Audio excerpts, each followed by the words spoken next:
hot.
What's up?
Hey, friend.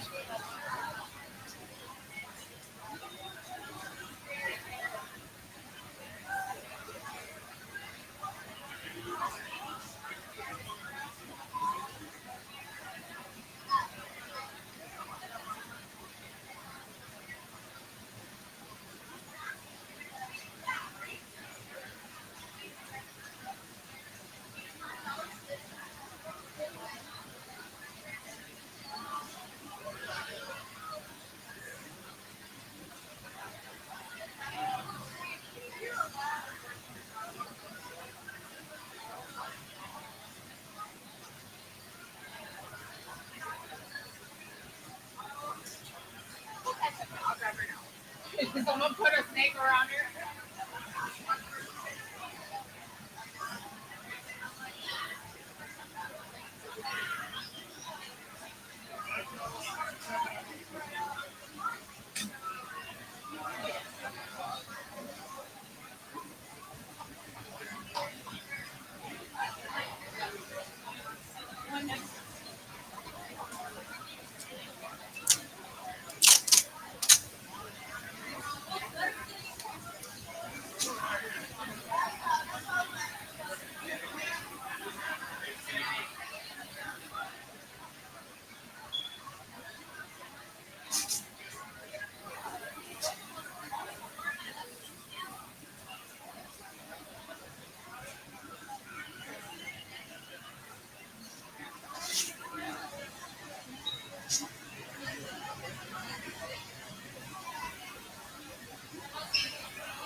Oh,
set up and everything. Okay, found the stage, all that. You have a table?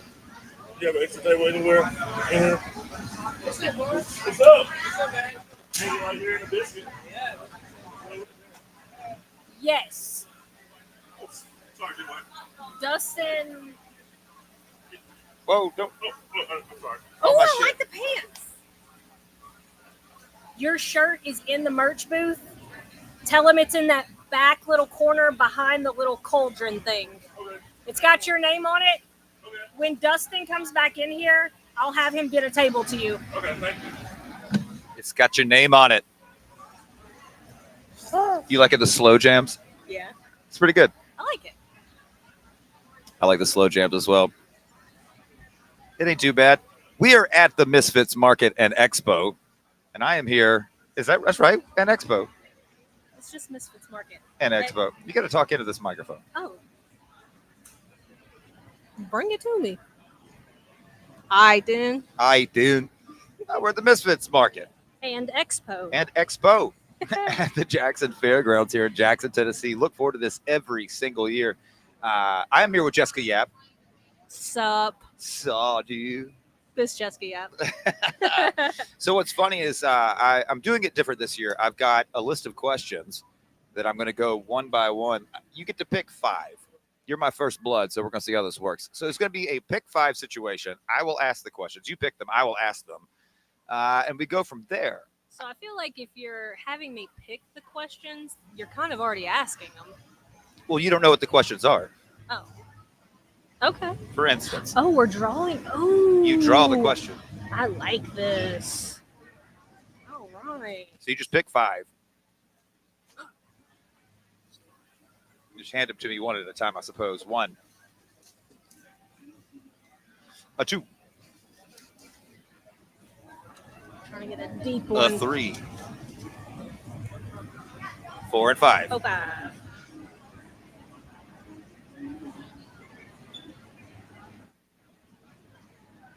Your mic's the hot one. Yeah, it's hot. Okay. There's one question in here that I really hope that you draw, because the question is, who is behind the Misfits Market Expo? Oh my God. All righty, let's get comfy here. Question number 1. Dun dun dun. What do you hoard? What do I not hoard is the better question. No. Oh. What do you hoard? Well, I used to hoard a lot of crystals. Okay. That Like the got- kind that you put under your bed, or Yeah, like in yeah, your yeah. shoes, or It got too expensive though. is the crystal game that lucrative? Yeah. Really? I had It no is. idea. And honestly, I think I stopped because the names of them.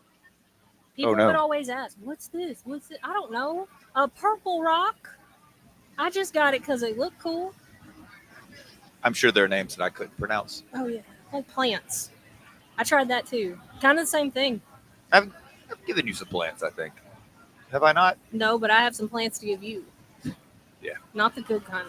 I've already had a couple of people comment asking where this is going, where it came from, and where is it going after this. And I'm like, it's mine, fool. It's coming to my house. That's where it's going. But I wouldn't say. Hoard, strong collect, Russian nesting dolls. I didn't know that about you. I love them. I love those. I love them. I don't know what it is about them. All right, so question: do they have to be? I mean, I'm sure like the Russian nesting doll originated Russia. Are there other countries getting in on this market on the game? Could you get American Russian nesting dolls, or could you get like a Oh yeah, Uruguayan? yeah, for sure. I have a Wizard of Oz, like hand painted Russian nesting doll little set. I don't know if it was part of anything or if somebody just was like, "Hey, I'm gonna make this. I found it in the thrift store." I wonder if the Russians feel like that's appropriation. True. I don't know. I don't know. All right, so I try not to involve myself in Russia. try to leave the Russians alone. What they're doing is what they're doing. All right, question number 2. Jess, go ahead. This is all day. She Yes. lives on the walkie. Vendor There are some extras in the merch booth. I laid a couple on his table last night, but somebody may have swiped them. There are no extras in the merch booth. Well, Dustin took the box this morning.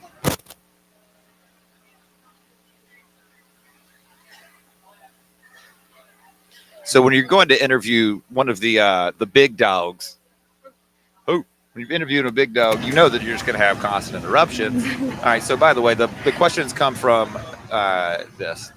They're all in there for those who are tuning in, playing along at home. All right. Question number 2: if you went to jail, what would friends and family think that you did?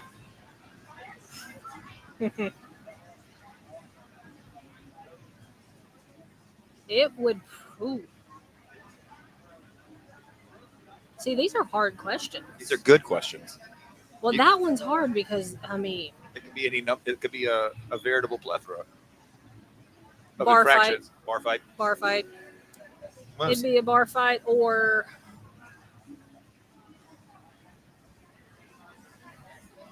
road rage. Knowing you, I'm going road rage. It would be road rage. But yeah. if you did get into a bar fight, I would like to be there for that. I'd like to just jump in and Oh, yeah. say some words, strong words. That'd be bad. Hey, you leave her alone. Those are the words I would Hey, use. you quit that. Hey, pal. Hey, buddy. Hey, pal. Question number 3 for Jessica. Yeah. Skydiving or scuba diving? Oh. Skydiving. Have you skydove No, I've not dove before. from the sky? I like the ocean, though, but it does scare. I like the ocean in not in theory. I mean, I do like the ocean. I just have a healthy respect for what is underneath. I want to look at it from the top and the outside. I have no business being in it, Yeah. under it. I don't. It always blows my mind that we know more about space than we do the ocean. The ocean. Yep. The last true great whatever thing to explore. Yeah. Yeah. What is it? Star Trek talks about going into worlds or whatever that we. There's a Star Trek booth right down here. They're the Star Trek Council for Starfleet Jackson. Enterprise. Yes, they're the Alexandria. He said that they're a science vessel. They got a whole thing. I'm gonna have them on here later on. All right. Question number 4. This is very appropriate that you get this one. Heard any good jokes lately? You got a joke? Oh man, if I can remember, it's definitely one you've told me. Oh no. Well, I guess on the internet we can get away with more.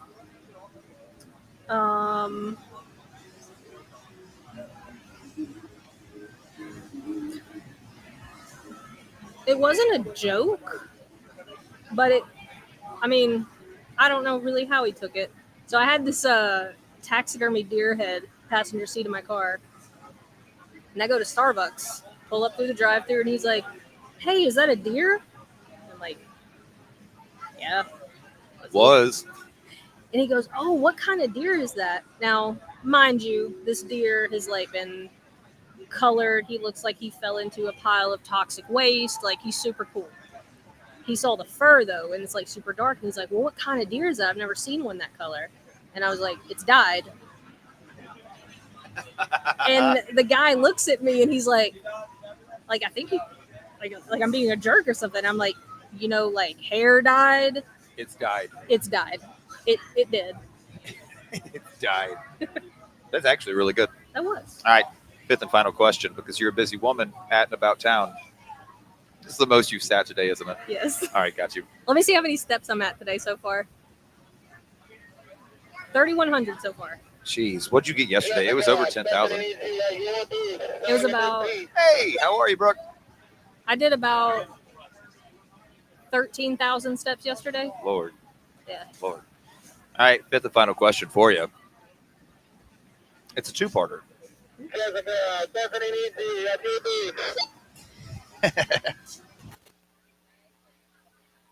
It's just a food truck with a generator that messed up. I'm going to try to help him figure it out.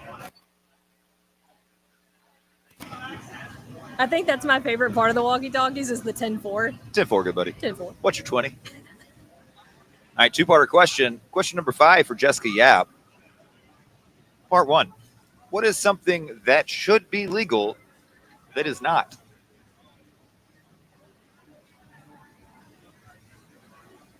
And why is it streaking? I mean, I have my first instinct response. Okay. Hit me. I don't know. It's safe for the internet. They don't Yeah, care. no one cares. Public executions. Okay. Or not even executions, but like Public, though. you remember. I think that's the big change is when you make it. You remember in the Disney movie? Let's just go into Disney now. In Aladdin, Arabian Nights, Arabian Days. where he's like stealing the apple and the guy like grabs his hand, he's gonna cut it. Yeah. That. Okay. Let's start cutting fingers and stuff when.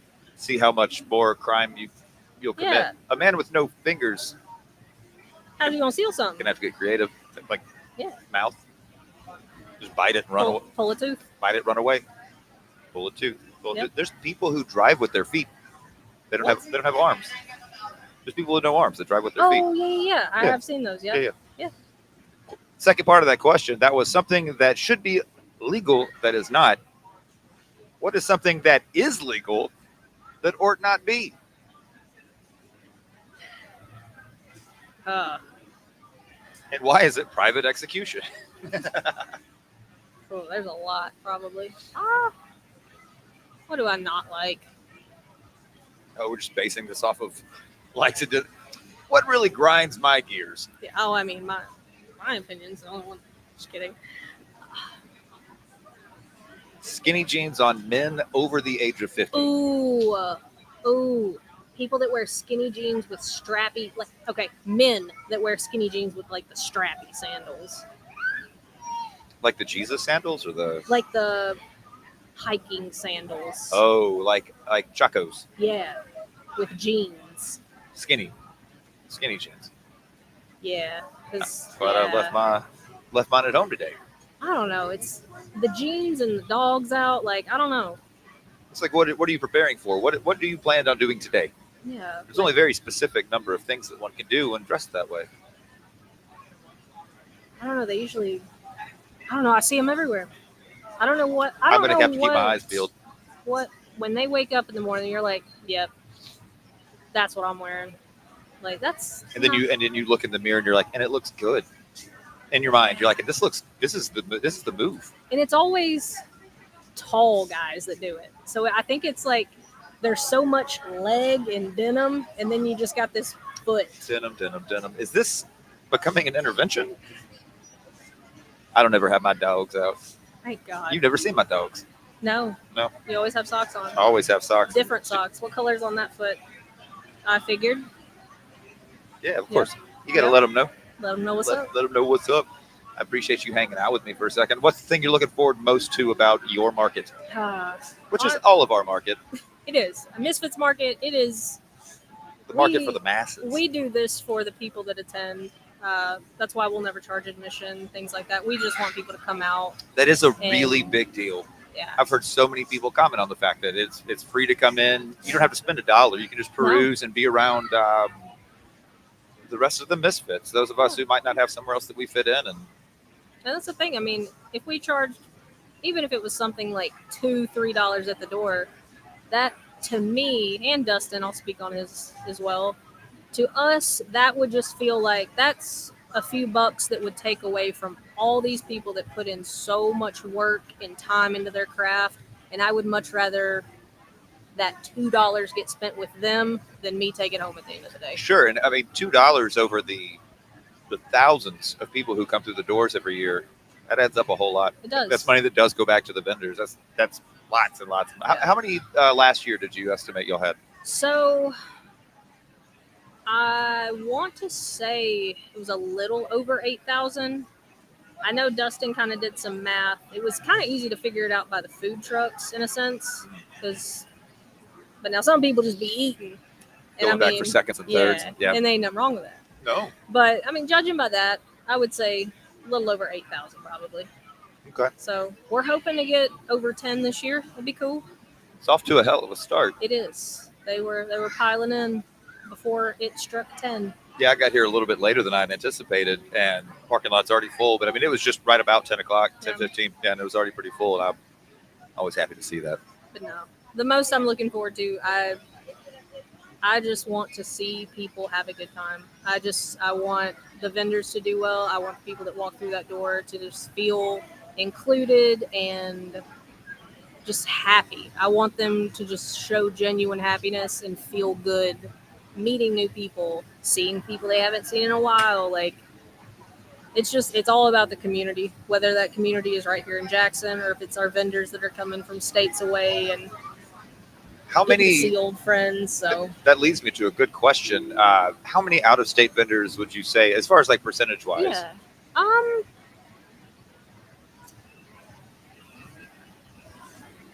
It's probably about 60-40. Okay.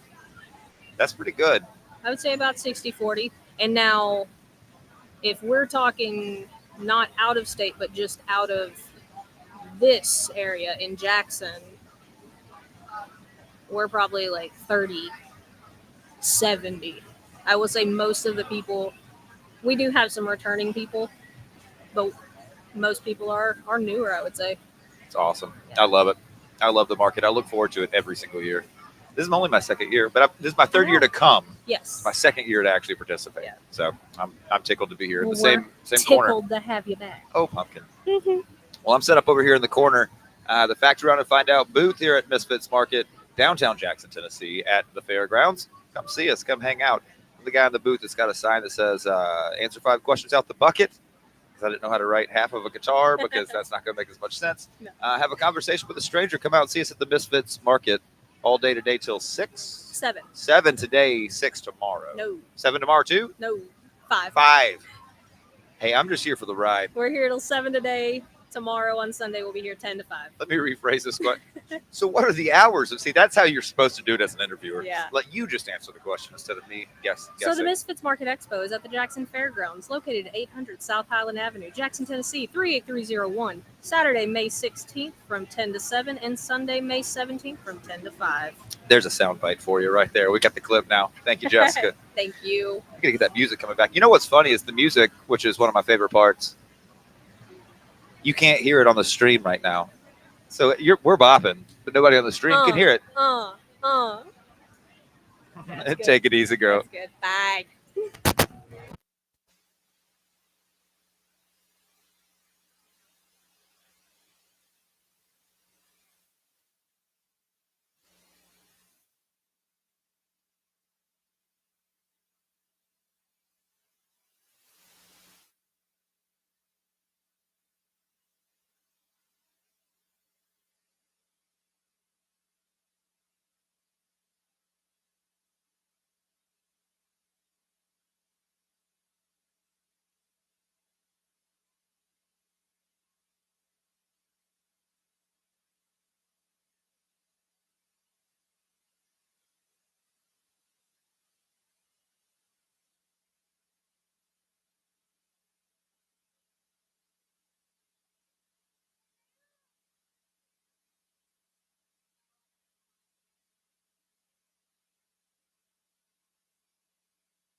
I'm going to be checking in periodically here with you at the Misfits Market. And she says not Expo, but to me, it'll always be the Misfits Market and Expo. It'll live in my heart as that. My name is Justin White. I'll be in and out today periodically, having folks answer questions from the bucket of questions. 5 questions, randomly drawn. I'll also be doing vendor highlights, having vendors come through, telling us about what they're selling, what wares they're hawking today.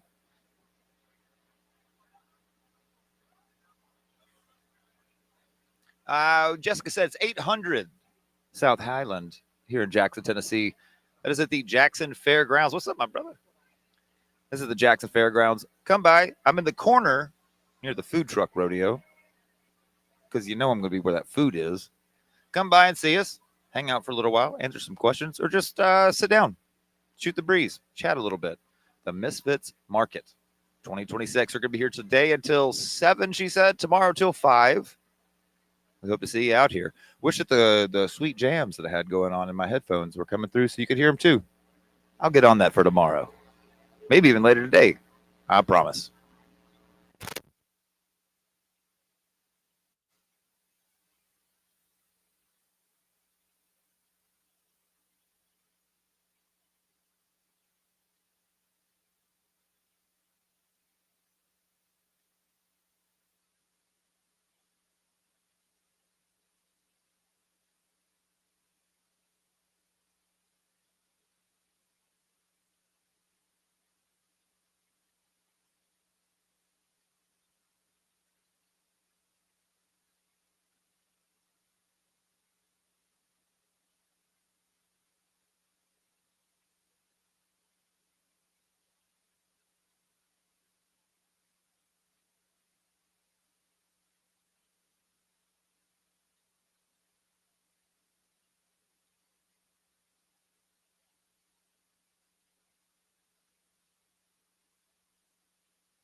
Yeah, can't you tell?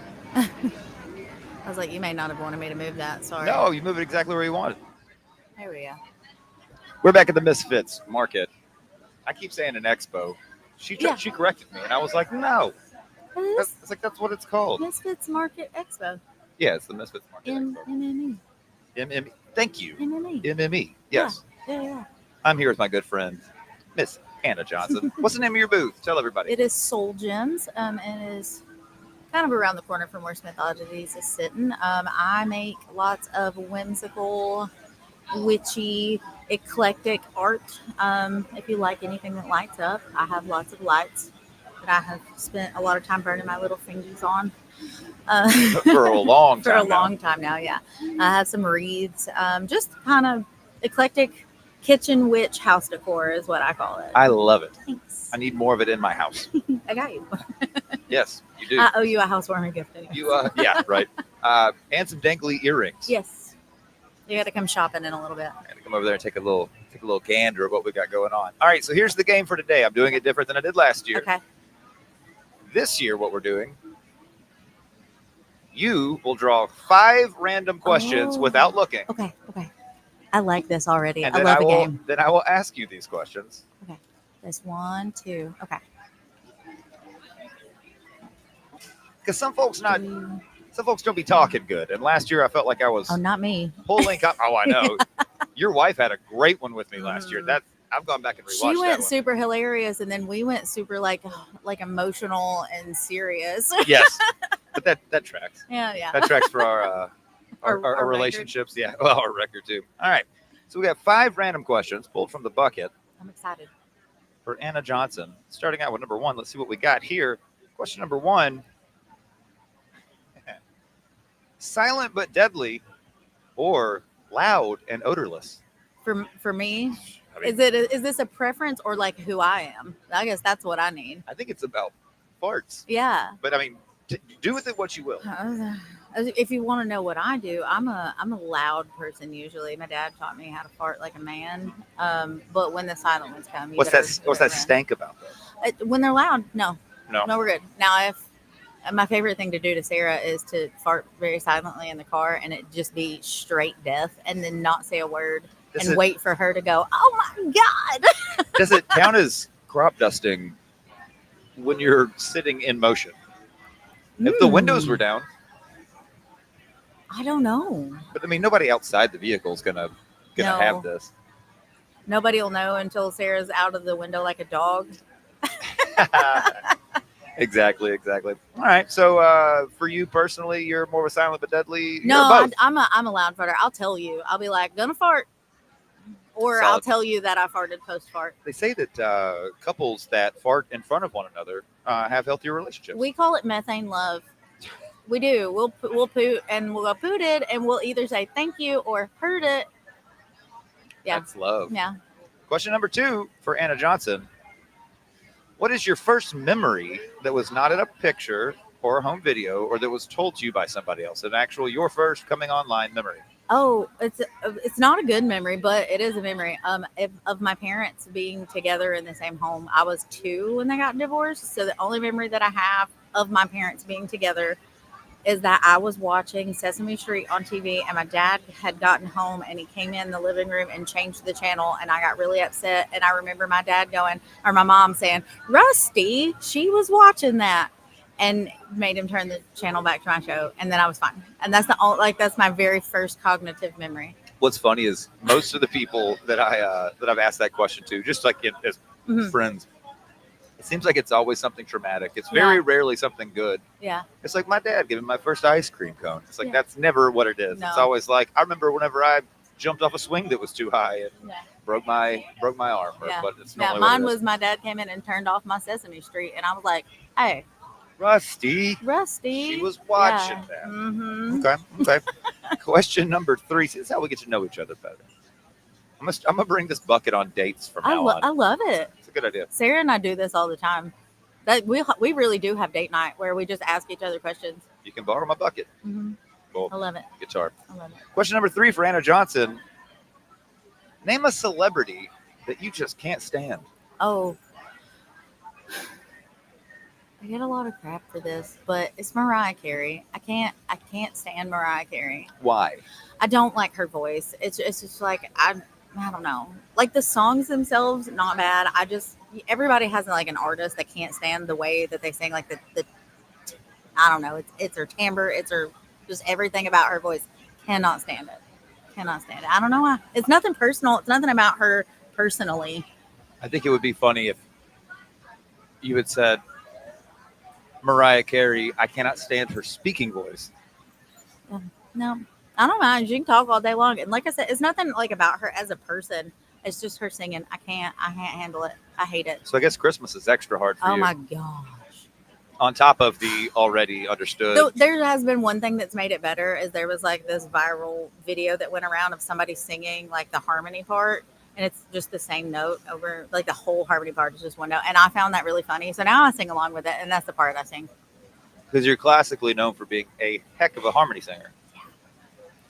Question number 4 for Anna Johnson. Well-known Mariah Carey hater. Everyone, loud farter, hater of Hater of the Carey of Mariah. the gift of Mariah Carey that we've been bestowed as Americans. Question number 4. What is your favorite invention of your lifetime? This is a two-parter question. Of your lifetime. Okay. What's your favorite invention that's come along?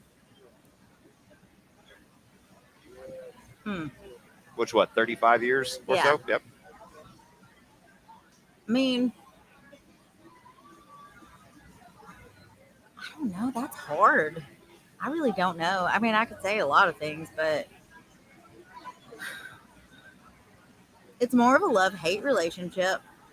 But I mean, like modern cell phones, like a smartphone, like what I use right now. Because I honestly, like I don't know how I got along without it before. Because I use it so much between businesses, like multiple businesses and like health stuff, and like Sure. it really is. It's my center hub for everything that I do in my life, and it makes like everything convenient. Like it's shopping, bill paying, connecting with friends and family, working. It is literally my hub. I also hate it because people use it to do terrible things, but Also, yes. yeah. I'm going, not that you asked, but I'm going Always either fun. heated seats in Oh, vehicles. that's nice. So nice. Or I really like my AirPods Yeah, I was thinking like my watch. because it's wireless Yeah. audio. And I Yeah. feel like we live in This the thing future. honestly may be more useful to me than my phone because I can use this to find my phone when I've lost it. And you can use it without your phone. Right, and I can use it with that. It can be my own. Honestly, my watch may be more useful to me than my phone. But, we had to walk before we could run. Right, So we had to have one before the other. Yeah. And second part of that question. Favorite invention of all time, not just your lifetime. What do you think the best invention of all time is? Vaccines. Period. I will not be taking questions at this Right. time. End of story. End of conversation. That's mine. Yeah. Vaccines. I like that I'm 42. Right. I made it to 42, Yeah. and cholera, making fun of Terry. Those didn't get me. Mm-mm. Lord knows I've done this to Right. Terry a time or two. All right. Fifth and final question for the lovely, kind, let's not forget beautiful, Mariah Carey Hayton, Anna Johnson. I'm glad that you got this one. What are you most proud of, and why?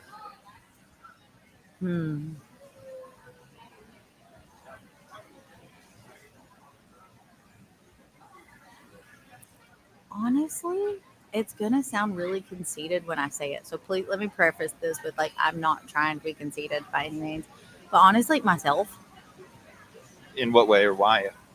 just as a human being, I guess in general, like I don't know, when I look back at my life 12, 15 years ago, and the person that I was then to the person that I am now, and like how hard I've worked to be me in a world where people hate a lot of the things about me, and just being able to like find my family and find my community and be brave and bold enough to be myself all of the time, and to gift that same attitude about life to my kiddos, like that makes me really proud. Like I've worked really hard to be who I am, and I'm living my truth out here, and it has done nothing but like come back to me in blessings and in love. And I'm like, why was I ever scared to do this in the first place? But everybody's got to learn. And then I'm just like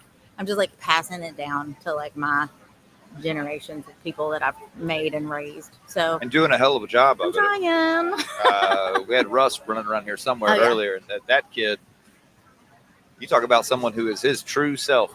All the time. You're gonna get what you're gonna get with Yeah. Russ, and that's awesome. I mean, a lot of kids aren't that way. No. I'm trying to raise one to be the same way, and Yeah. I think that But also, I think that it factors in the part of the country we're in, and you grew up in a more rural area.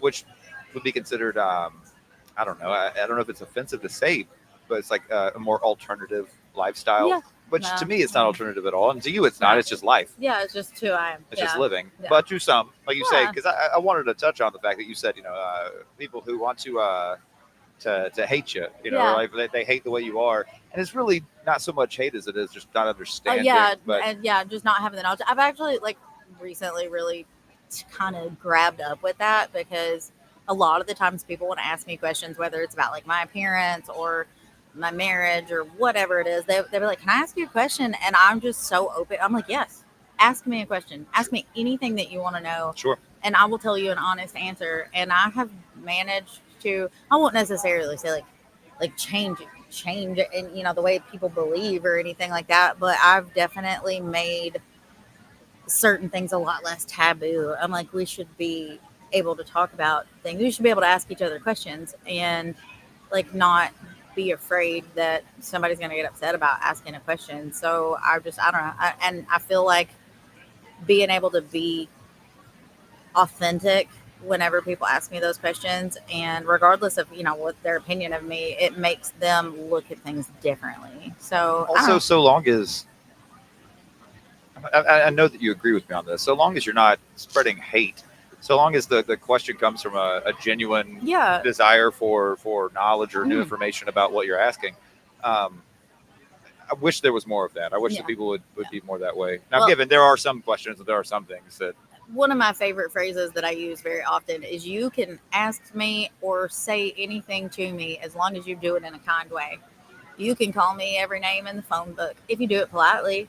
If that's how you feel, that's how you feel. Right. So, and that's okay. We can have a conversation about it. And I just wish that it was like that about everything. if only. Ain't that a Yeah. utopia? But that's kind of what I try to do. I try to be that and hope that it spreads. I think it's a good way to live. Yeah. You're doing great. You're I doing try. great out here. I try. All right, plug your pluggables. Plug your stuff. Tell Oh, everybody what you got. Come out and I've got jewelry, I've got wreaths, I've got light up domes and mirrors with bones and bugs and cool stuff. If you like a mushroom, if you like moss, if you like a rock, a stick, a bug, or any jewelry, you come see me, especially if you've got kind of as I say, an eclectic kitchen witch vibe. I'll be here all weekend. I love it. And I can hear your wife. She's talking right now. She is the MC. Thank you so much for joining me. Thank you for having me. Kay, love you. Bye. Love you. Bye. All right, we'll be back in a second with a couple more interviews. You guys sit tight with us. Justin White at the Misfits Market, downtown Jackson, Tennessee, right now until 7 o'clock this evening, 800 South Highland at the Jackson Fairgrounds. We'll be right back. You guys sit tight.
Welcome back in, Misfits Market. Told you it wouldn't be long. I'm here with your lovely host, Justin White. Jay White, if you nasty, as they say. I'm here with my friend Eddie V. Eddie V, I think that you're sort of famous. No. I think you are sort of No famous. whatsoever. I think that you are. Pull that mic a No. little closer to you, or one way or the other. Let's see how that works. Break it down. There we go. All righty. All right, Eddie. So the name of the game today, I've got a bucket. And inside said bucket, there are questions, all kinds of questions about a veritable plethora of things. You're going to draw 5, and I'm going to ask you them. And that's the name of the game. You're just out hanging out. You're not a vendor or anything today. You're just Oh no, I'm just like, here, you want a free car you're wash? my first non-vendor that I'm going to have. So pick you 5 real quick. How long did it take you to do this? To do what? Pick all these. Oh, I've Or been write coming. them down. I've been Years? coming up with them over the last week, something like that. 1 week. Yeah, about a week. If anyone says Trump, I'm out. Let's go. All righty. Let's see. We got 5 questions at random. That's the name of the game today. It says on the sign, out of the bucket. It's not the bucket. It's the lovely guitar cut in half that I use for a tip jar. Okay. Question number 1 for Eddie V. What would your dream job be? Smoking weed and chilling out, man. So would it be like growing, You know, like not working in the industry, literally just enjoying your? Well, I say yeah, job. So I'll be 58 Memorial Day. all right. So it's time for me to retire and just like smoke away. Okay. I love it. So it's like that's more like dream retirement instead of dream job. Oh, That's dream job. Well, dream okay. job, like something you must do. What for I'm doing right now, man. I love my job. loving it. How Love long it, have you man. guys been open? Well, first Uh, off, say what you're doing and where you guys are at. I'm a manager at the Tidal Wave Auto Spa. It's not a car wash. It's an auto spa. We All right. put hands on. Love it. Yeah, so we scrub back in front and make sure you leave with a happy ending. Love it. Love it. How many employees y'all got over there? Because y'all are pretty new. What, less than 6 months? Open March the 18th. Okay. Yeah. So we're rolling. We're doing about average between 250 and 500 cars a day. Holy crap. I had no idea it was that many. Yes. That's a lot. And y'all got a good location right there. And I'm hoping that it lasts right there because there's been a lot of spots that didn't. They'll pop up and they won't make it right there. Yeah, but we're making a drive-through Chick-fil-A. Yeah. I mean, what are you going to do with it once it's open and you decide to close down? I mean, you're going to make it like watch us cook your chicken. Yeah, right. So, No, I think that's very cool. When I saw that you were getting involved in that, and it was Ian's. yep. Ian is the site leader, and I'm his assistant. Okay. And we love it, man. And for folks watching who don't know, both these gentlemen had originally been over, well, most recently been at the Blacksmith. Yes, I've been in the restaurant industry for 30 years, and I decided to move over, take a totally career change, and I love it. Heck yeah. Absolutely wonderful. I know we got a bunch of car washes here in Jackson, but what we do is we're a spa. Are you guys the only one that do hands-on, that actually do hand wash? Well, or are there any others that are Have doing you that? been through any of the car washes? No. Yeah, they kind of. You haven't seen my truck. Yeah, You can they- tell it hasn't They been through a kind of car wash. advertise like when you go through, they'll be like, or we actually scrub for Hand bugs, wash hand wash the front and the back of the vehicle. Heck yeah. So I mean, you pay a little more, but we do it to every vehicle that we can. I'm going to have to come by and see you. Yeah. Get my truck looking a little bit better Actually, than here it I does. got something for you. Oh, yeah. Yeah. Because I got to, I got to get it cleaned up. Follow the directions. Do not hand me that. Here you go. Yeah. There's a QR Do code. exactly text. what it says. Can do. Can and will do. Question number 2. I miss you, dude. I miss the hell out of you, man. Uh, I miss calling you. I miss you calling me on the oh, radio, you and never called me for Not- once in your life. I've called you, just not from the radio. Yeah, you're right. You would call me from across the street, and it was Oh. lovely. All right. Ooh, I'm glad you got this one. Oh no. What is the appropriate spoon size? All right, I like to eat cereal. Mhm. So when I take a bite, I go odd or even. Okay. So 5. Like you can get 5 pieces of cereal in your spoon size. Is that what you're talking about? Yeah, Yeah. because some people are afraid of the big spoon. No, the big spoon you can't really like enjoy it. You get either too much milk or too much cereal. So you like the smaller? Yeah. No, medium. Okay. I want 5 pieces of cereal, whatever I get when I. Do you eat anything with a big spoon? Or is big spoon there for mixing and just like stirring Cooking. up stuff? Tasting. Yeah. You know. Big spoon. Yep. So I know Big you've worked in spoon. kitchens and stuff. So Yeah. yeah, big spoon's got its. I've recently started using a big spoon. I realized after my father died that I don't believe I've ever used a big spoon, ever. And I had a whole drawer full of silverware and cutlery and stuff, and I never used a big spoon. My wife loves little spoons. Mhm. Like I made her some. She just had a crown put in, and I was like, "What do you want for dinner?" And she was like, "I want soup." So I made her some soup, and I put a spoon in. I was like, "Is that too big for you?" She goes, "Yeah, kind of." So I mean, it was like the size of a quarter. Like a teaspoon, smaller than a Yes, teaspoon almost. Yeah. Exactly. Okay. That spoon size is very important to me. Yep. That's where these questions come from. Some of them are my own personal. I'm just curious if other people are as neurospicy as I am. Well, how do you feel about big women? Do you want a spoon with a big woman or? I mean, they say it's heat in the winter and shade in the summer, and if they got tattoos, it's moving pictures all year round. Yep. That's what My I hear. wife just got a tattoo from Michael Montoya at Nice. Empire Tattoo. I thought I saw on her leg. Yep. I thought I saw it taped up. Yep. Question number 3 for Eddie V. What do you think your best quality is? Man.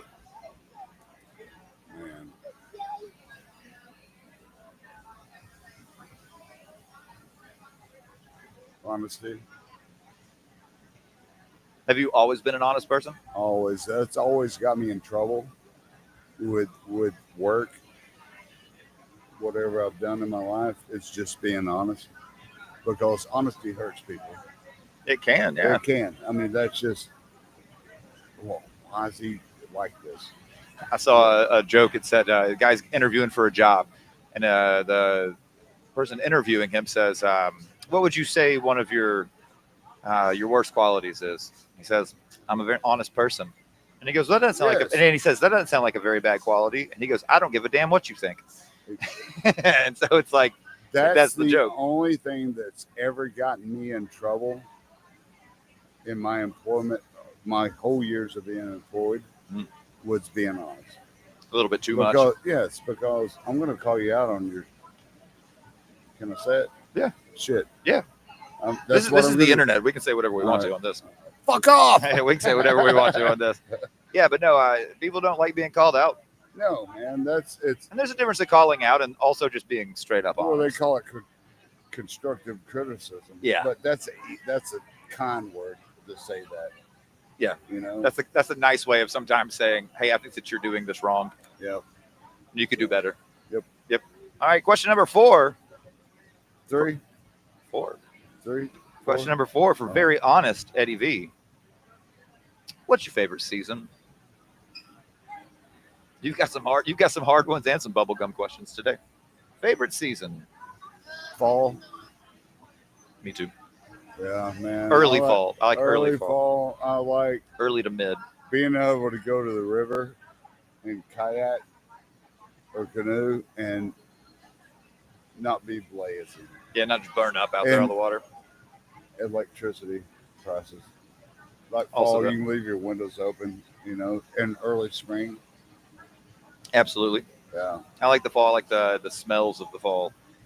Season And the changing. The colors. colors are beautiful. Yep. College football. Go Walls. Hey, hook 'em horns. Y'all are coming to Knoxville this year. Yeah, we're coming to your Yeah. place. Y'all came to ours last year. Yeah.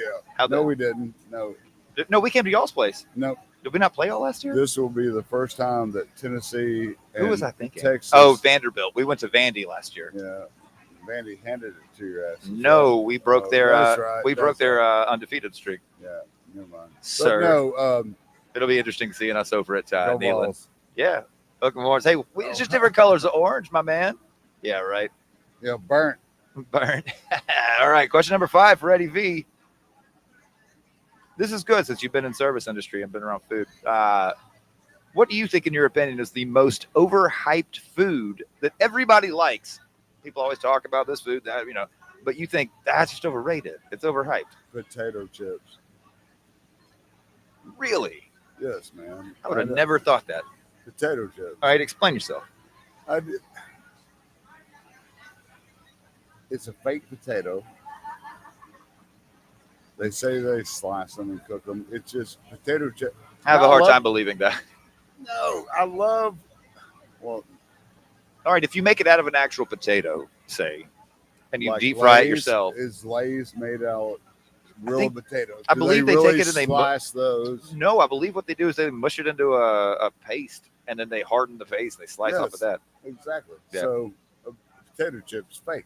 But if you made one actually, you slice the tater yourself and you deep fry it yourself in oil and salt it and all that. But is that okay? Do you like those, like a real homemade potato chip? What I do is, because I do, I'm a chef.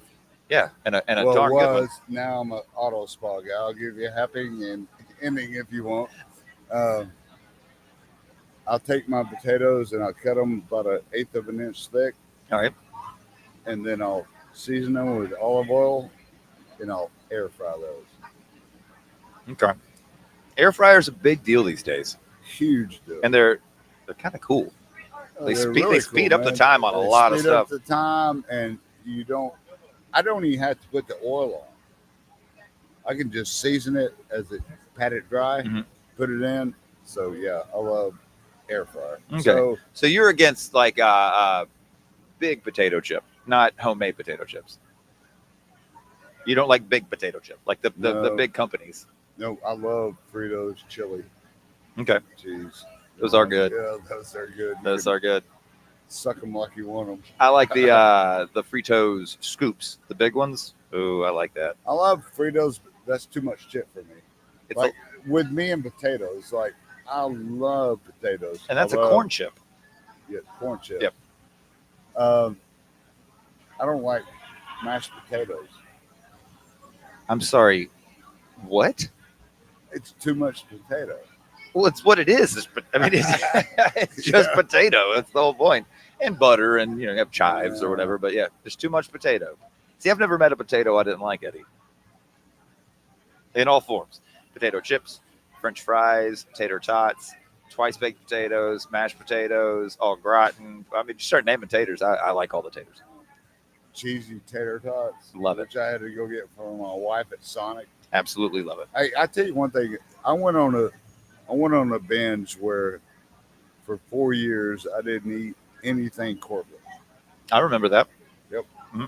Since I've been working at the Tidal Wave Auto Spa, I have done nothing but eat fast food. And there's a lot right around there because too. it's quick. Yeah. Dairy Queen sucks, and I'll put that out. They fell off. Dairy Queen used to be good. Man, Dairy Queen used to be the bomb. Great when burgers. I was a kid, they were the bomb. The best burger, fast food, is the Whopper. They've only changed one thing since the Whoppers came out. They just did it last year. Do you know what it is? I don't. They put it in a box. Instead of having it wrapped. Yep, it's wrapped halfway. Oh, so when you open the box, it's already. It's halfway. It's not smushed down. It is. I'm telling you, the Whopper has. I do mine with bacon and cheese. Don't like bacon on burgers. I do a bacon. I don't like tomato on burgers. I don't like it to be soggy. I don't like cheese on burgers. If I get a Whopper, I'm not a cheese fan. And I'm not lactose intolerant or anything like that. My brother, I've learned so much about you. I don't like cold. I don't like melted cheese. Okay. I like cheese that they cut off the block. Sure. Also you put delicious. on a cracker or salami or pepperoni. Yeah. But melted cheese, not a fan. Interesting. So melty cheesy potatoes, mashed potatoes, not your thing. No. Fascinating. It's good to see you, dude. It's good to be seen. It's to good be to see you as seen. well. I will be here all day today and all day tomorrow. Stop back by, and you'll I see me will. walking around the market. I'll be meandering about at some point in I time. got some new tattoos, man. Oh yeah, Check it out. what you got? Who did this one? Michael Montoya, Yep. Empire Tattoos. Yep. Yep. You haven't seen that one yet? Ah, an X-wing. Yep. I like it. Good to see you, man. Good to see you as I well, brother. miss you, dude. I miss you very much. Thanks for Yes. coming and joining me. Yes. I'll be around. I got to open the seat up to somebody else. I All right, appreciate you very peace. much. Love you, man. Love you very much. All right, All you right. guys stick around for a second. We got more coming up here at the Misfits Market and Expo. 800 South Highland Avenue right now at the Jackson Fairgrounds in downtown Jackson, Tennessee. Sit tight. We'll be right back.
See, it's a quick layover this time. Very, very quick layover this time.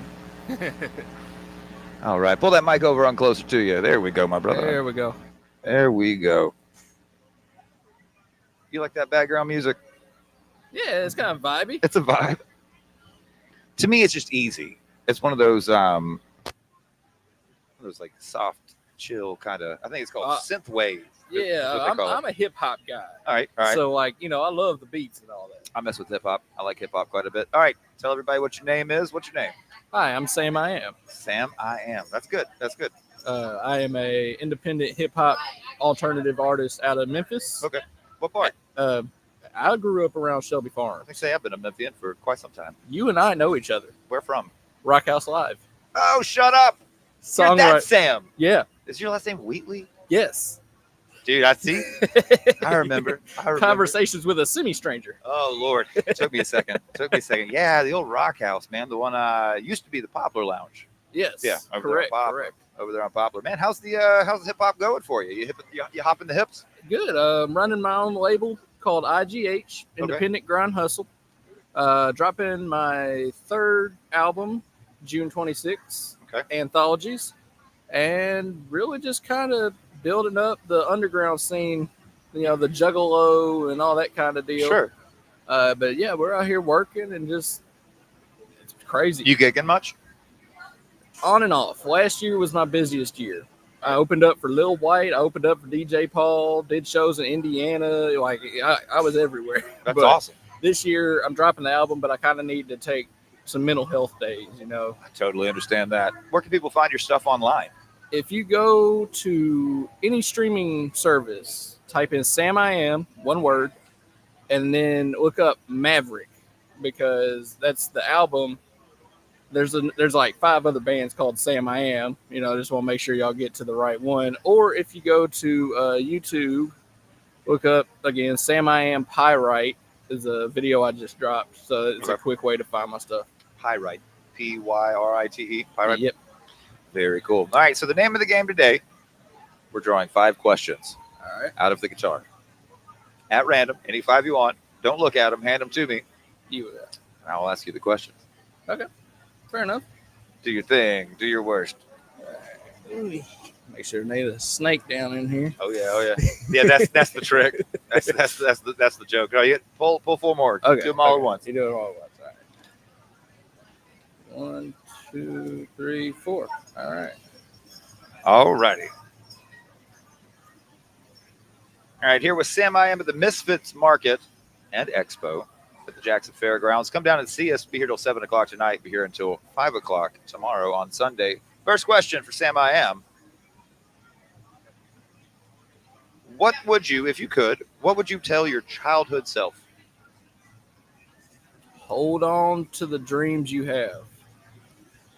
Hold on to that rebellious attitude. You know, they're going to tell you, oh, you got oppositional defiance disorder and all these other things. It's okay to be different. Remember that. Damn right. That's a great one. Question number 2 for Sam I am. Who was your celebrity crush as a kid? Ooh. You get 2 kid questions back to back. Natalie Portman, Solid. specifically from Star Wars. Prince Amidala. Yeah. Yeah. Yeah. The lipstick with the little like Oh, red yeah. in the middle. Oh, yeah. Yep. But also from V for Vendetta. Oh man, I hadn't thought about that one in a while. Yeah. She was But Natalie Portman or I'm drawing a blank on her name, but the chick from Scott Pilgrim that plays Ramona. what is her name? She's a cutie patootie. Yep. I just can't think of her name right now. I'd have to go with Topanga. Topanga, yeah. That was a big one for me as a kid. Topanga. I had a lot of cartoon ones like Gwen from Total Drama Island, That's good. Stuff like that. I would say I had a crush on Annie Potts Man, me too. in Ghostbusters. Yeah, me too. And I had a crush on Smokey and the Bandit. Can't think of her name. I know who you're talking about though. Stars with Burt Reynolds. Yeah. But yeah, I had a large crush on her too. That's gonna come to me. Forrest Gump's mama. Sally Field? Sally Field. That's Yeah. exactly what it was. Sally Field. Yep, Sally Field was a babe. When I saw yeah. Sally Field changing out of the wedding dress and throwing it out of the roof of the Firebird or Thunderbird, Yeah. That's a classic. I was like, moment there. let's go, Sally Field. All right, question number 3. Natalie Portman was a good answer. Yeah. No shame. Timeless. Yeah. No notes. All right. Question number 3. You got a spider in your house. What's the move? What do you do about a spider in your house? It depends on the size of spiders. I myself am not a fan of spiders. I killed 2 last night because we rearranged the bedroom in our trailer. Not a fan of a spider myself. But if it's just a small one, whatever, I can tolerate a little. They usually buzz off somewhere. If we're talking, bigger, I get my Nike slide and I spec it with the wacky look. Yeah. Love it. Have you ever had a shower spider? Yes. Kind of lives up in the corner. I leave them alone.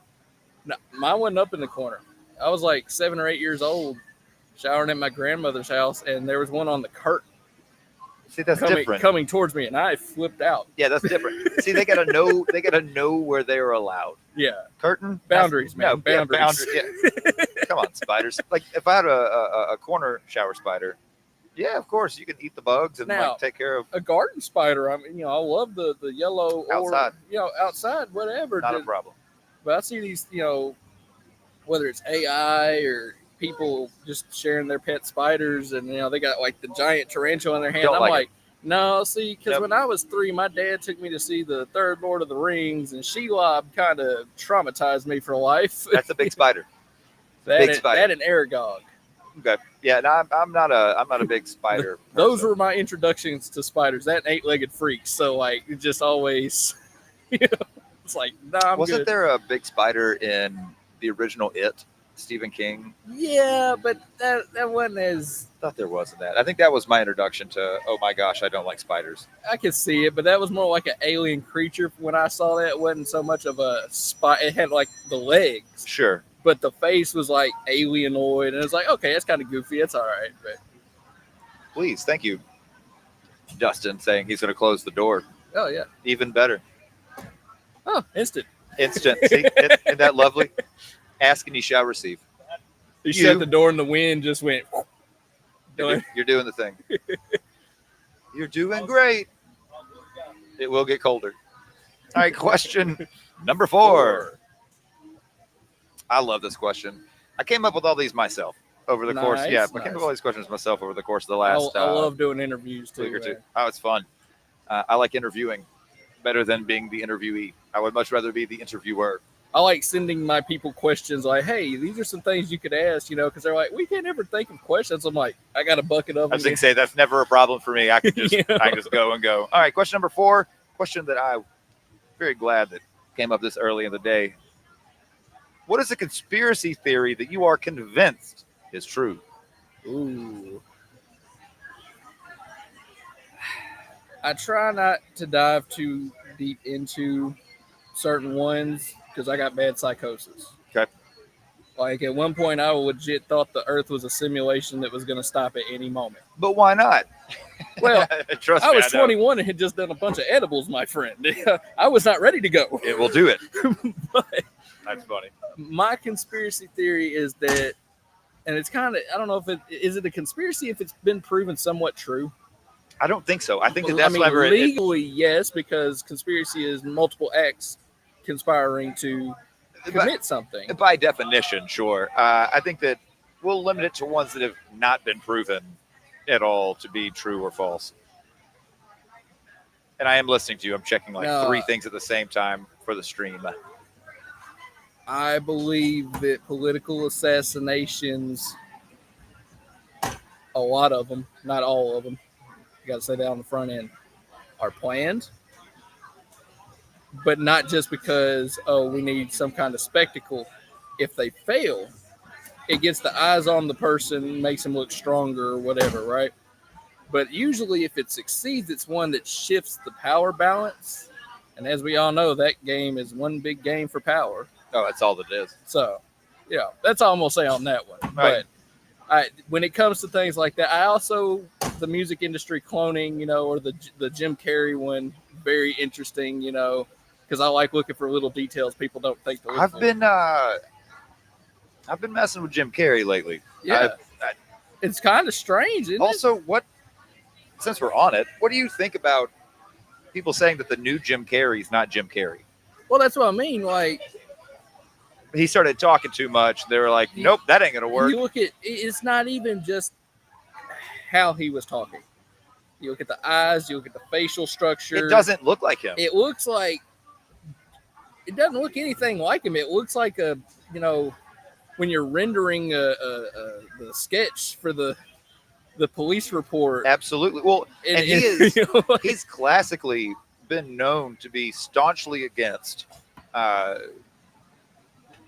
trying to do any of the anti-aging right. movement. He's always said, you got to age the way you age. That's why he rocked the beard for the period there. The beard looked good as hell. It did. He had the beard. He lets the laugh lines come in, the crow's feet. Listen, what a lot of people that don't like to dive too far into people's personal life don't understand about Jim Carrey is there was that period he was mourning the loss of, I thought it was his wife. Someone told me it was fiance or just a very close friend. I don't know the exact detail, but when you lose someone that close, it does something to you. Oh, yeah. As someone who's lost all my grandparents and my father, it does something to you. I lost my dad 2 years ago, and yeah, But it don't do that. It don't pull your face back and look like he looked like, okay. I lost my dad and didn't get Botox. You know what I'm saying? Like, okay, that's you not how that remember works. in The Mask, as he's putting it on and he tries to pull it off, and it stretching his face. That's what it looks like they tried to replicate. Solid, yeah. No, I'm convinced that they've done something with Jim Carrey. That's not Jim Carrey. But I'm also with you on the political assassination stuff. 100%. Oh yeah. I mean, they killed MLK. They killed Bobby Kennedy. They killed JFK. They killed. And that's just here. That's just here. That's not all the stuff that we've done overseas. I mean, Right. we have definitely turned some stuff on its ear dude. overseas. My personal philosophy is that our government don't know when to leave the well enough alone, and just let other.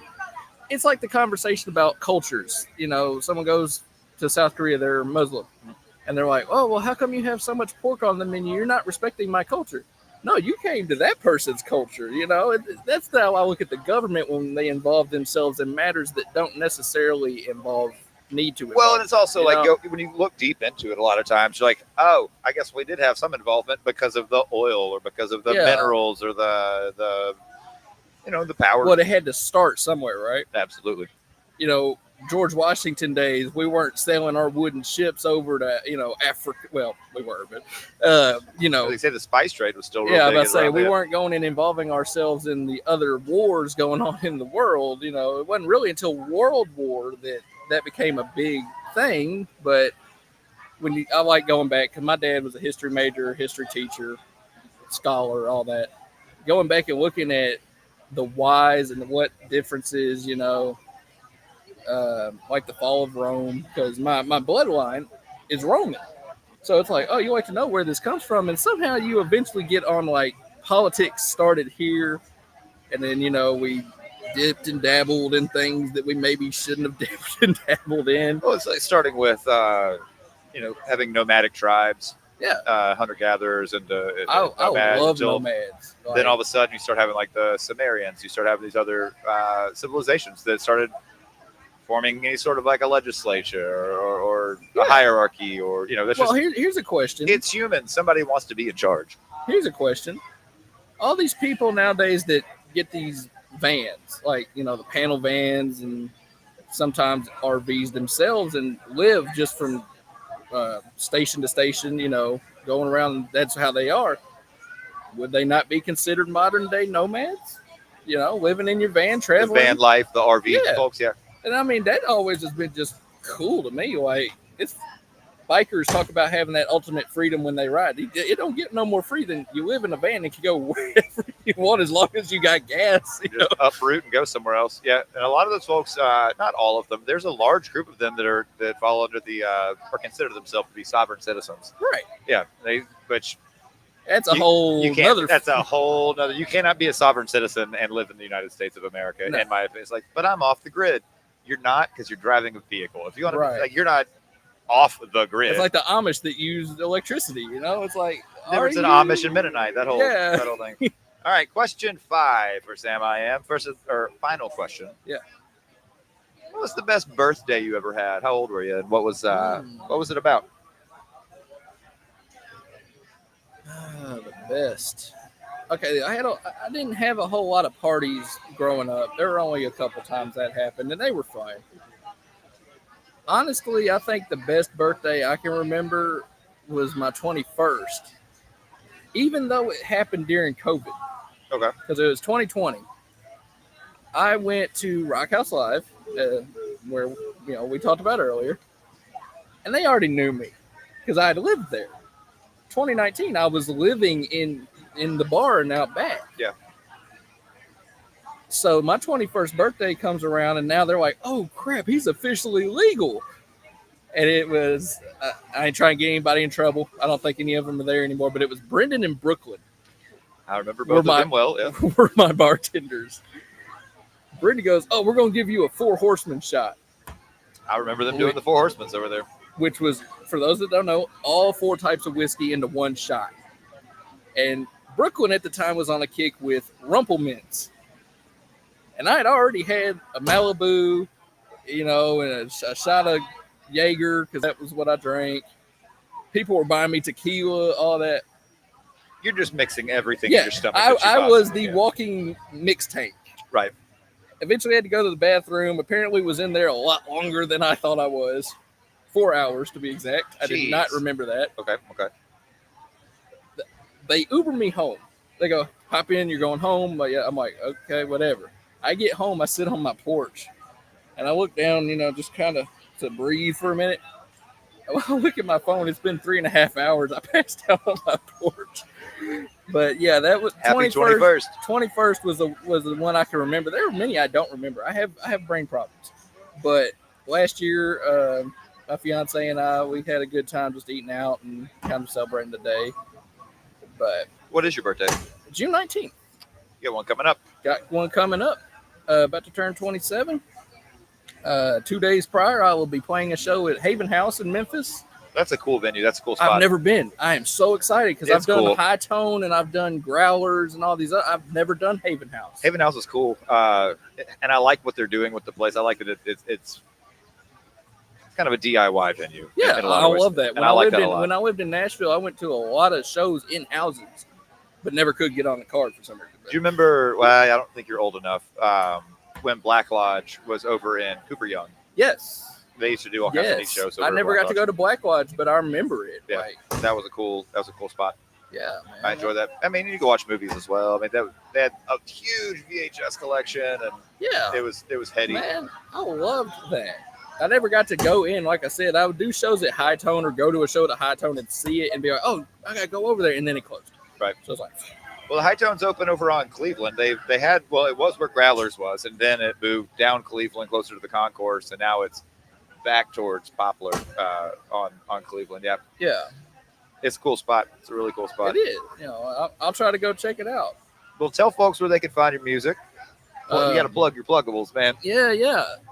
Again, if you go on any platform and type in Sam I Am as one word, SAMIAM, and then you can look it up by song, whether it's Red Rover or Pyrite, or I got one called Toxic, or you can look up my album, Maverick or Maverick 2, but the 2 is Roman numeral, so Maverick II.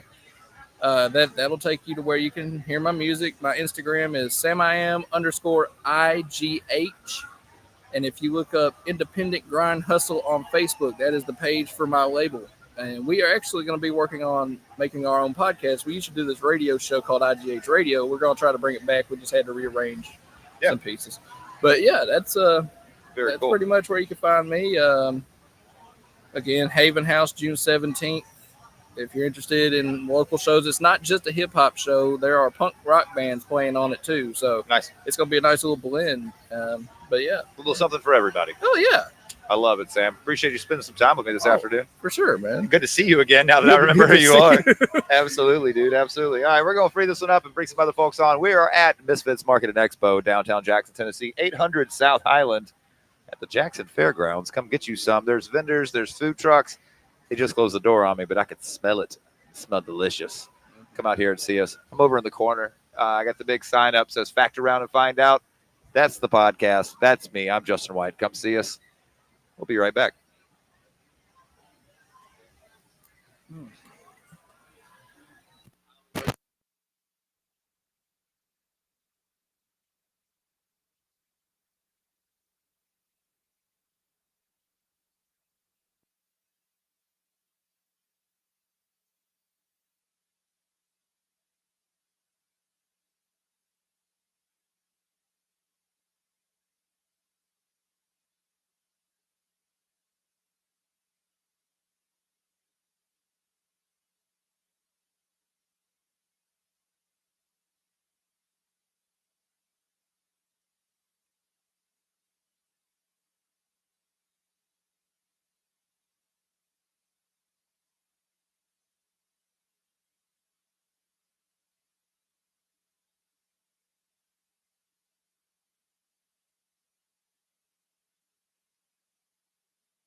I got to be honest.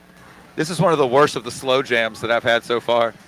It's been like synthwave. It's been a lot of fun, but this is a slow jam that I'm not a fan of. So one of the funny things about this is last year, whenever I had this whole thing set up, you could hear all of this bump music coming through the live stream. Right now, it's hit or miss. You can't really hear it all the time. Oh. So you're just hearing us talk, which is fine. But we get to experience this this sweet 80s slow jam Music. with the cheesy guitars in the background. It's pretty cool. It's pretty cool. All right, we're at the Misfits Market and Expo, regardless of what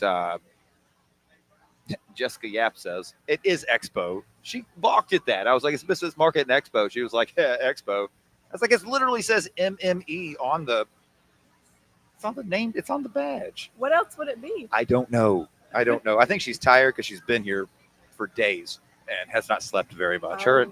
Her and Dustin are both having a time. I'm here with my new friend Jamie. How are you? Good. You from Jackson? Yes, I live around here. So that counts. Yeah. Living in Jackson. So the name of the game today, we are drawing 5 questions out of the magic guitar. Right, yeah. Got it all shaken up pretty good. All right, you pick 5. Don't look. Give it to me and have a nice I picked conversation. 5 and right now. Yeah, just pick 5 at once. Okay. Oh, fucking. Just as many as you want. I think I got You got to hit One more. One more. All All righty. Is this your first time at Misfits? No, it's my second time.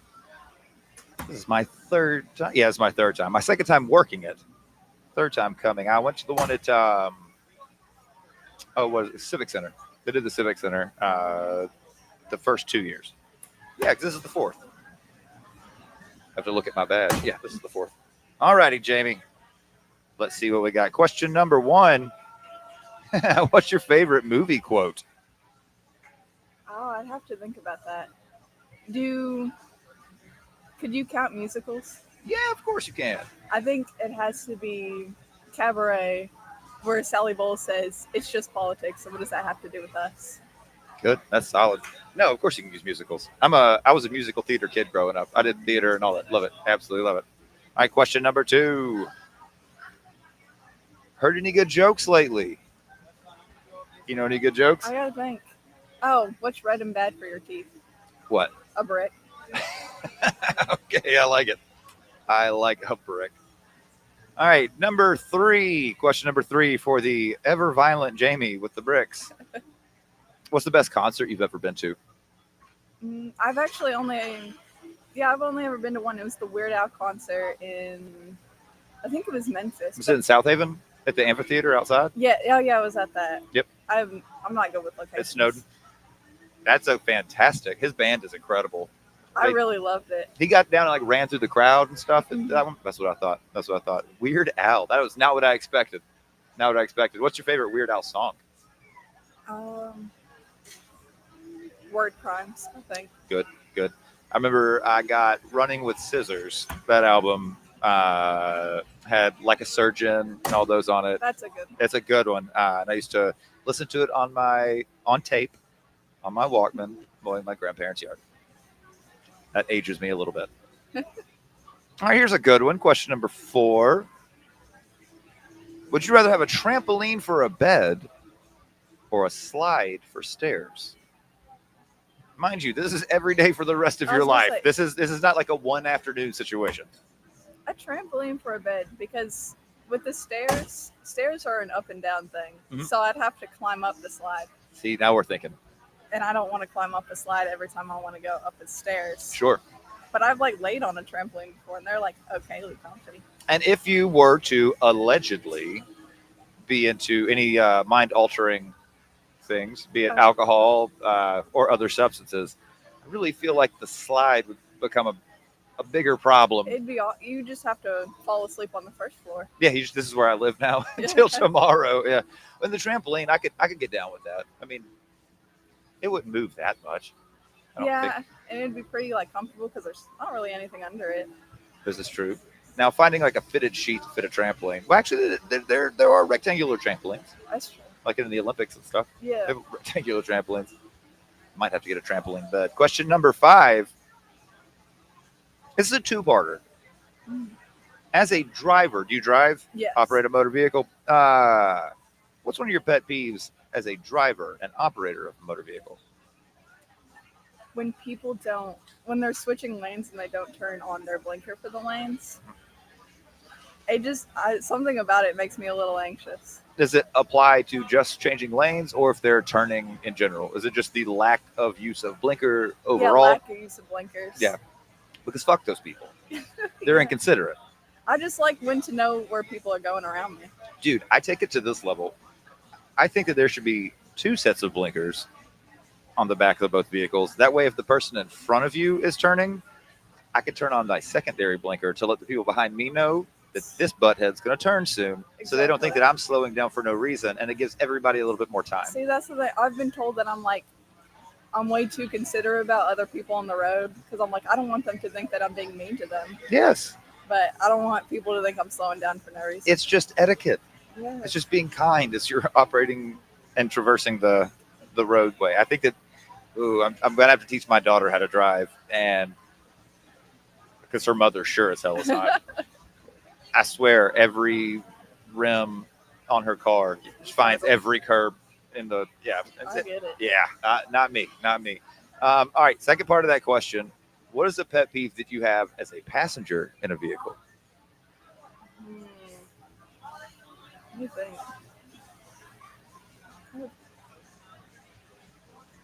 Maybe just a basic one of like being on their phone or even just like doing something else with their hand off to the side, not even necessarily their phone, Sure. like adjusting something or like looking away.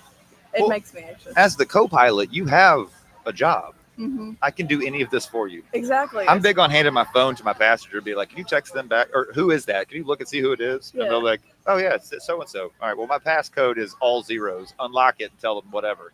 Because I don't hide anything on my phone, so I don't care. Just Right. open it up and do whatever. And most of the time, it's just like they're not even really doing anything that important with the No. phone. No, also, your job as a co pilot is to hand me snacks, taking care of the tunage, the radio, all Mhm. that. If there's GPS going on, dog, that's you. You're Let the them passenger. handle the maps. Yes, you're in charge of maps. There are responsibilities to being a good. There are bad co-pilots. There are really shitty co-pilots out there. Absolutely are. Being on their phone. I didn't think of that one. That's you have my life in your hands. Uh-huh. I would greatly appreciate you paying attention to. And everyone else around the road. You could hurt anybody. Like Mhm. I think that one of mine is people who speed up really quickly and slow down really quickly. That makes sense. Why are we doing that? Tosses you forward. Yeah, why are we doing that? Just ease around. We don't have to do all that. It's also you see enough really, really bad car wrecks. The older you get and the older you get, you're like, I think I should slow down. But other people don't. On TikTok, they'll come up on my For You page, and it makes me cringe because I'm thinking about being in the car and doing that. Yes. I don't like it. I don't like people who are doing TikToks and things, even if it's hooked to a mount or whatever. In their car. Still don't like it. It makes me anxious. I see the trees going by. I'm like, oh, you're driving. And they're glancing down at the phone periodically. Nah, dude. Eyes on the road. Eyes on the road. I love it. So to recap, basically eyes on the road, and no blinkers. Mm-hmm. Pain in the ass. Weird Al is the only concert you've ever been to. You got anything you want to see coming up? If you could see anybody, who would you want to go see?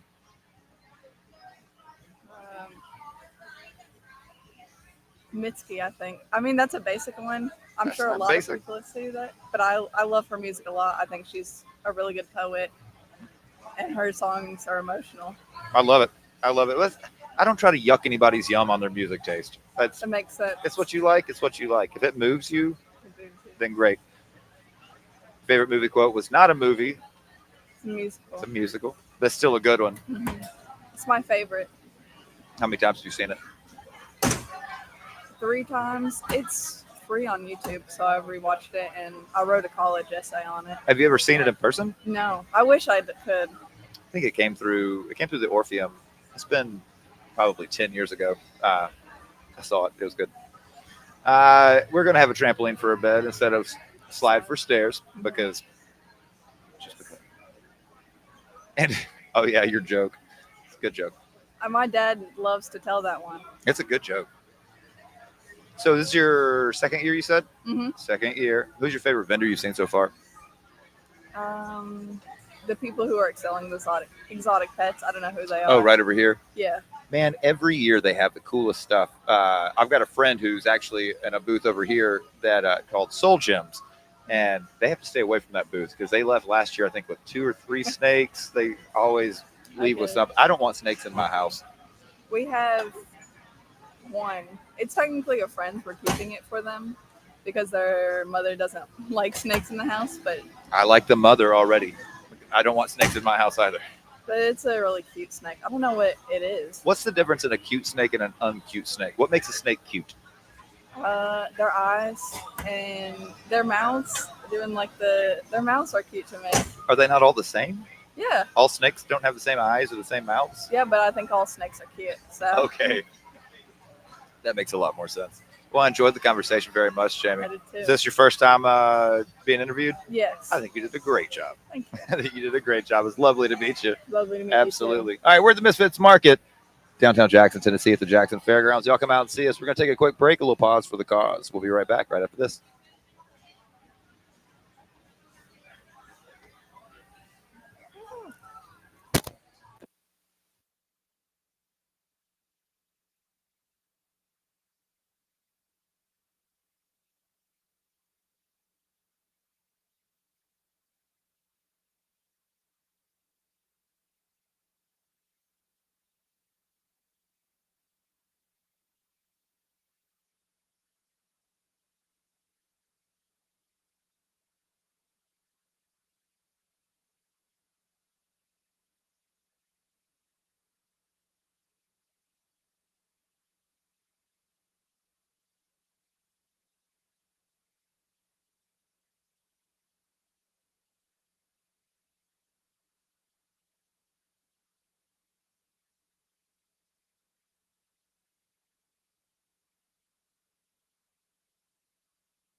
All right, we're back at the Misfits Market and Expo here in downtown Jackson, Tennessee. We are at the fairgrounds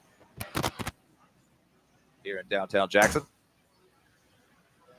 It's 800 South Highland, Misfits Market and Expo. We're going to be here until 7 o'clock today. We'll be here till 5 o'clock tomorrow. I can't tell if I like it better with the door open or closed. I got a little bit of breeze coming through earlier with it open, but there is air conditioning in the building, so I could just not be wearing a hoodie. That could also be a help. What's your name? Welcome to the show. It's Bella. Bella. Mhm. Bella. Yep. Love it. Is it your given name? Yes. Really? Mhm. Parents actually like you. Look at that. Giving you a cool name. All right. Name. First off, I guess get this out of the way. First time at Misfits? No. How many times you been? This is my second time. Okay. So last year was here as well. So you didn't go to the one over at the Civic Center? Mm-mm. Nope. All the ones that have been here. Mhm. Who's your favorite vendor so far? Vendor, I don't remember her name. It's this really sweet lady. She's got like a greenish crop top, and she's selling the it's like a bunch of chapstick and body butters and oils and scents. She's got like reddish curly hair. She's Okay. really sweet. I love her. Fantastic. I have to leave my debit card and all my cash at home when I come here because I will leave broke if I don't. Because I will buy a little something from everybody. Yep. It seems like every year I come, I meet more vendors, and you feel obligated to buy something from them. You're like, hey, you're my friend. I've gotten to know you over the last couple of years. Mhm. And I trying to spend as little money as possible this year. All right, so the name of the game today, I've got the half guitar bucket, and it's full of questions. You're going to pick 5. You're going to hand them to me. Don't look at them. You're going to pick 5 questions, hand them to me, and we will begin with a conversation there. With your purple hands. That's the first thing I said. I was like, this woman's got purple hands. She said, I dyed my hair yesterday. And And I didn't even look at her hair first. So I felt stupid. If context clues I would think have this told is me. 5. 5? All right. No, wait. Yeah. All right. Context clues would have told me. Sorry. But I wasn't paying attention. The hands were drawing my attention. All right. 5 questions for Miss Bella. I started to say the lovely Bella, but that's like saying the Rio Grande River, because Bella already means what, beautiful? Yeah. Yeah. In Italian, Spanish? I think it's Don't remember. Why not? Why not both? All right. Question number 1 for Bella.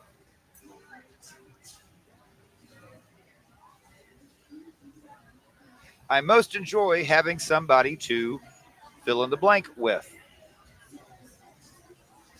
Fill in the blank with. Can I get a little more context on that? All right, so for instance, for me, I most enjoy having someone to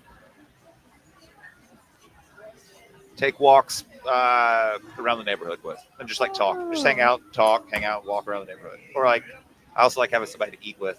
I like eating with friends, so like that. I most enjoy having someone to fill in the blank with. I really enjoy having somebody make music with me. I love music, and that person is most usually, if not always, my sister. Okay. What do you play? Or you just sing, or what do you do? Guitar, and I will be lead singer, and she'll be kind of like, we'll just like swap around. It's like a thing. Okay. What kind of music? I think it's gonna be more like early pop rock and maybe like late '80s music. She has like a piano thing, Melodokia. So I don't know how it's gonna work out with guitar, but you know, That'll be cool. So you said you do play guitar? yes, What kind of guitar do you play? it's acoustic, but I do plan on going to get an electric guitar. Okay. How long have you been playing for? Just a couple of months, but I can honestly pick up. I can pick it up really easy. Okay. Okay. Who are you listening to right now? Who are your influences? Can I name multiple people? Of course. Okay, so Green Day, Tokyo Hotel, Linkin Park.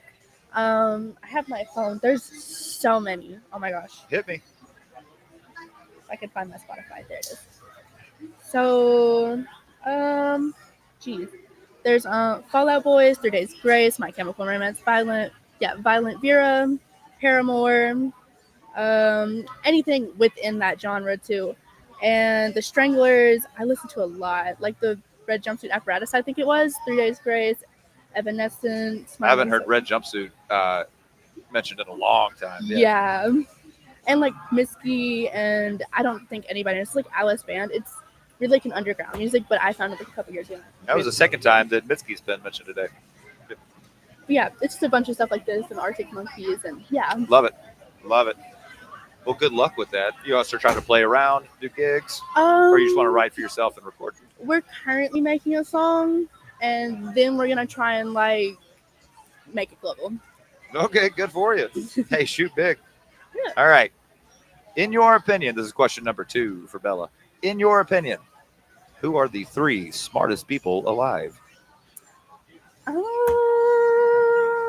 Alive. I don't really know that many people, and I don't really. It's got to be some kind of scientist. Name one scientist. I don't know any.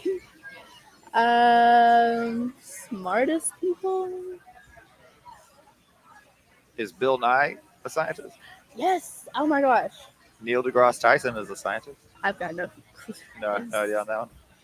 Carl Sagan, he was a scientist? No.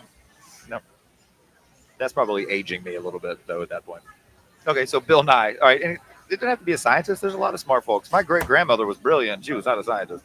Well, smart people to me would be, I guess, yeah, Bill Nye, and then 2 of my boyfriend's friends from Liberty.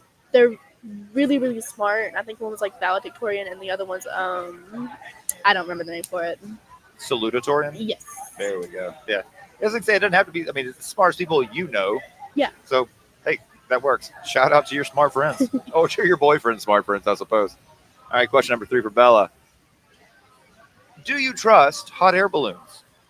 I've never been in one, but I guess, I mean, they seem pretty stable. I've seen a whole bunch of people do them, and I think there was a time on TikTok where that's all I used to watch was a whole bunch of hot air balloon videos. Would you do it? Yes. You would do a hot air balloon? Yes, I'm terrified of heights, but I would do it. So what's the difference in... All right, got to break this down. So you're terrified of heights. Yes. Is it stationary heights, like standing on the side of a tall building or standing on the side of a cliff, as opposed to being in a hot air balloon? What's the difference to you? Because one of them seems a lot less stable than the other. Like side of a cliff, top of a building, those seem very stable, whereas hot air balloon, you're kind of out there, not touching much of anything. Well, the hot air balloons are like baskets, and if I really needed to, I could sit down and just kind of like hide, which sounds terrible, but you know. And then the side of a building and a cliff, I'm a really unsteady person. Like, so you need guardrails. I don't balance. Yeah. You really just need something to hold on to. Yeah, and I really don't like the thing of looking down, but I usually try not to do you fly? fly. I haven't flown You've yet. never flown in an airplane? Okay. Okay. I'd be curious if you look out the window of an airplane, how you feel about that. Because you're enclosed. Yeah. It'd probably be similar to. All right. Would you skydive? Maybe. Would you bungee jump? Yes. So bungee jump is a yes. Skydive is a maybe. Well, I mean, if the parachute fails, Well, that's all. If the cord snaps, I hope they have new ports every time. dog, you know that's not how this works, right? Yeah. That is not. They reuse that shit over and over. Well, maybe bungee jumping just isn't as high as skydiving. Well, it's certainly not. But, you know, Interesting priorities for Bella. Interesting priorities. Yeah. Hey, I'm here for it. Teach their own. Don't let me yuck your yum. All right. It's a two-part question. Mhm. What is your favorite meal of the day? Breakfast, lunch, supper? supper, You call it supper or dinner? dinner. I call it supper. Okay. And of dinner, what's your favorite local restaurant? Like, what is the meal that you would get for dinner at your favorite restaurant locally? Locally, okay, hear me out. Cheddar's chicken pot pie. I've only had Cheddar's once. Chicken pot pie, it Yes. slaps. What's so good about it? What about it? It's got a good crust. Got the like the Yes. pastry part is good too. It's just really good. It's like, I don't know. That'd be like a question for my mom. I got it from her. It's really good though. Okay. Big. It's like a medium size. Not too big, not too small. Okay. I made chicken pot pie the other night at the house. I love chicken pot pie. Yes. Love chicken pot. Do you put cheese on yours or not? I don't. Sometimes. See, I'm a purist. Chicken pot pie is supposed to be chicken pot pie. It's not supposed to have cheese on it or in it. It's supposed to be just how it is. All right, last question for you, Bella. Ooh, good question. Who do you love the most right now? Ooh, wow. Right now, like in this building or just like in general. Do with it what you want. The question is yours to answer however you That want. is a really hard pick. All right, top three. Top three: Yes. Preston, my sister, and my brother, Okay, solid. What's your brother's name? Chris. Chris. Older, younger? Younger. I'm the eldest. Oh, okay. How many kids? There's four of us. I don't know why I did that, but I was right. I'm the oldest of four, so I understand. I understand. See, that's it. That was easy. So it's gonna be a tough pick. Well, I mean, it kind of You is. started trying to like narrow it down too. You were like in this room, in the city, in the county, Feels like that's a really hard pick for me. globally, past, present, and future. Have ever lived? No, it's just who do you love? It's very, very easy. Who are you looking forward to seeing? You doing the wrestling? You gonna go to the wrestling outside at 2:00? You a wrestling person? 'Cause you got 3 minutes to go watch grown men wear very little clothing and sweat all over each other and pretend opera. It's a maybe. Maybe once I hit like every vendor in here. I might take a break and slide out there and watch the grown men Right. rub all over each other and act like it ain't gay. It's like a little gay, a little gay. Little. Not that there's anything wrong with it. We love our gay brothers and sisters. I'm just saying they've tried to act like that ain't kind of gay. That's a little gay. Yeah. Football's a little gay. Football is gay. Football's pretty gay. Baseball, I don't know. It could go either way. I could really break down the parts of baseball that are a little gay. There's a lot of emphasis on wood. Their bat choking up on the. You choke up a little bit. That's there's balls. I'm just saying, you can make anything a little gay if you try. Yeah. Went off the rail with that one. Bella, enjoyed the conversation very much. Absolutely. It was easy breezy. I guess my hands are gonna get purple. No. No. Oh, even better. Even better. All right. We're at the Misfits Market and Expo. Be right back here shortly. It's my buddy Oil right there. We'll be back here shortly. You guys stick around.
Welcome back to the Misfits Market and Expo.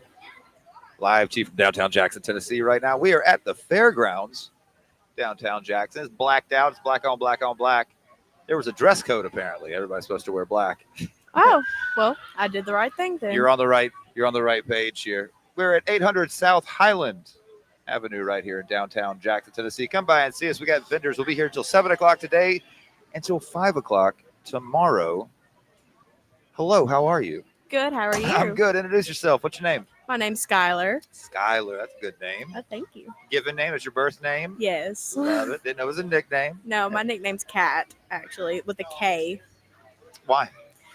Okay, so I had this person, a guy friend, and I saw him as a brother because we were really close. Okay. And he looked at me and he was like, "You know what you remind me of?" And I was like, "What?" And he goes, "You remind me of a cat." I was like, "Oh." And he's like, "You know what? That's your new nickname now." I was like, "Just like with the C?" And he goes, "No, with the K." So it's a unique name. And Really I was, customized it. Yes, I love it. That's very cool. But me and him don't talk anymore, unfortunately. That was going to be my next question. Are you still friends with the giver of the name? Okay. Okay, we talk sometimes, but not as much as what we used to. Okay. So I got to ask about your outfit. Killing it with the what would these be called? Fur boots. Fur boots, because are they attached to the boot or are they? No, I can take them off. Okay. No, sweet get up. I dig it. I like the face paint. Oh, thank you. I've had so many people compliment me about that. It's kind of clown Yes. with the droop with the dot and then the raise with the dot. Yes. I like it. They're opposite. Yes. I was thinking about it this morning when I was getting ready. I was like, oh my God, I don't know what to do. I had so many ideas. And I was like, you know what?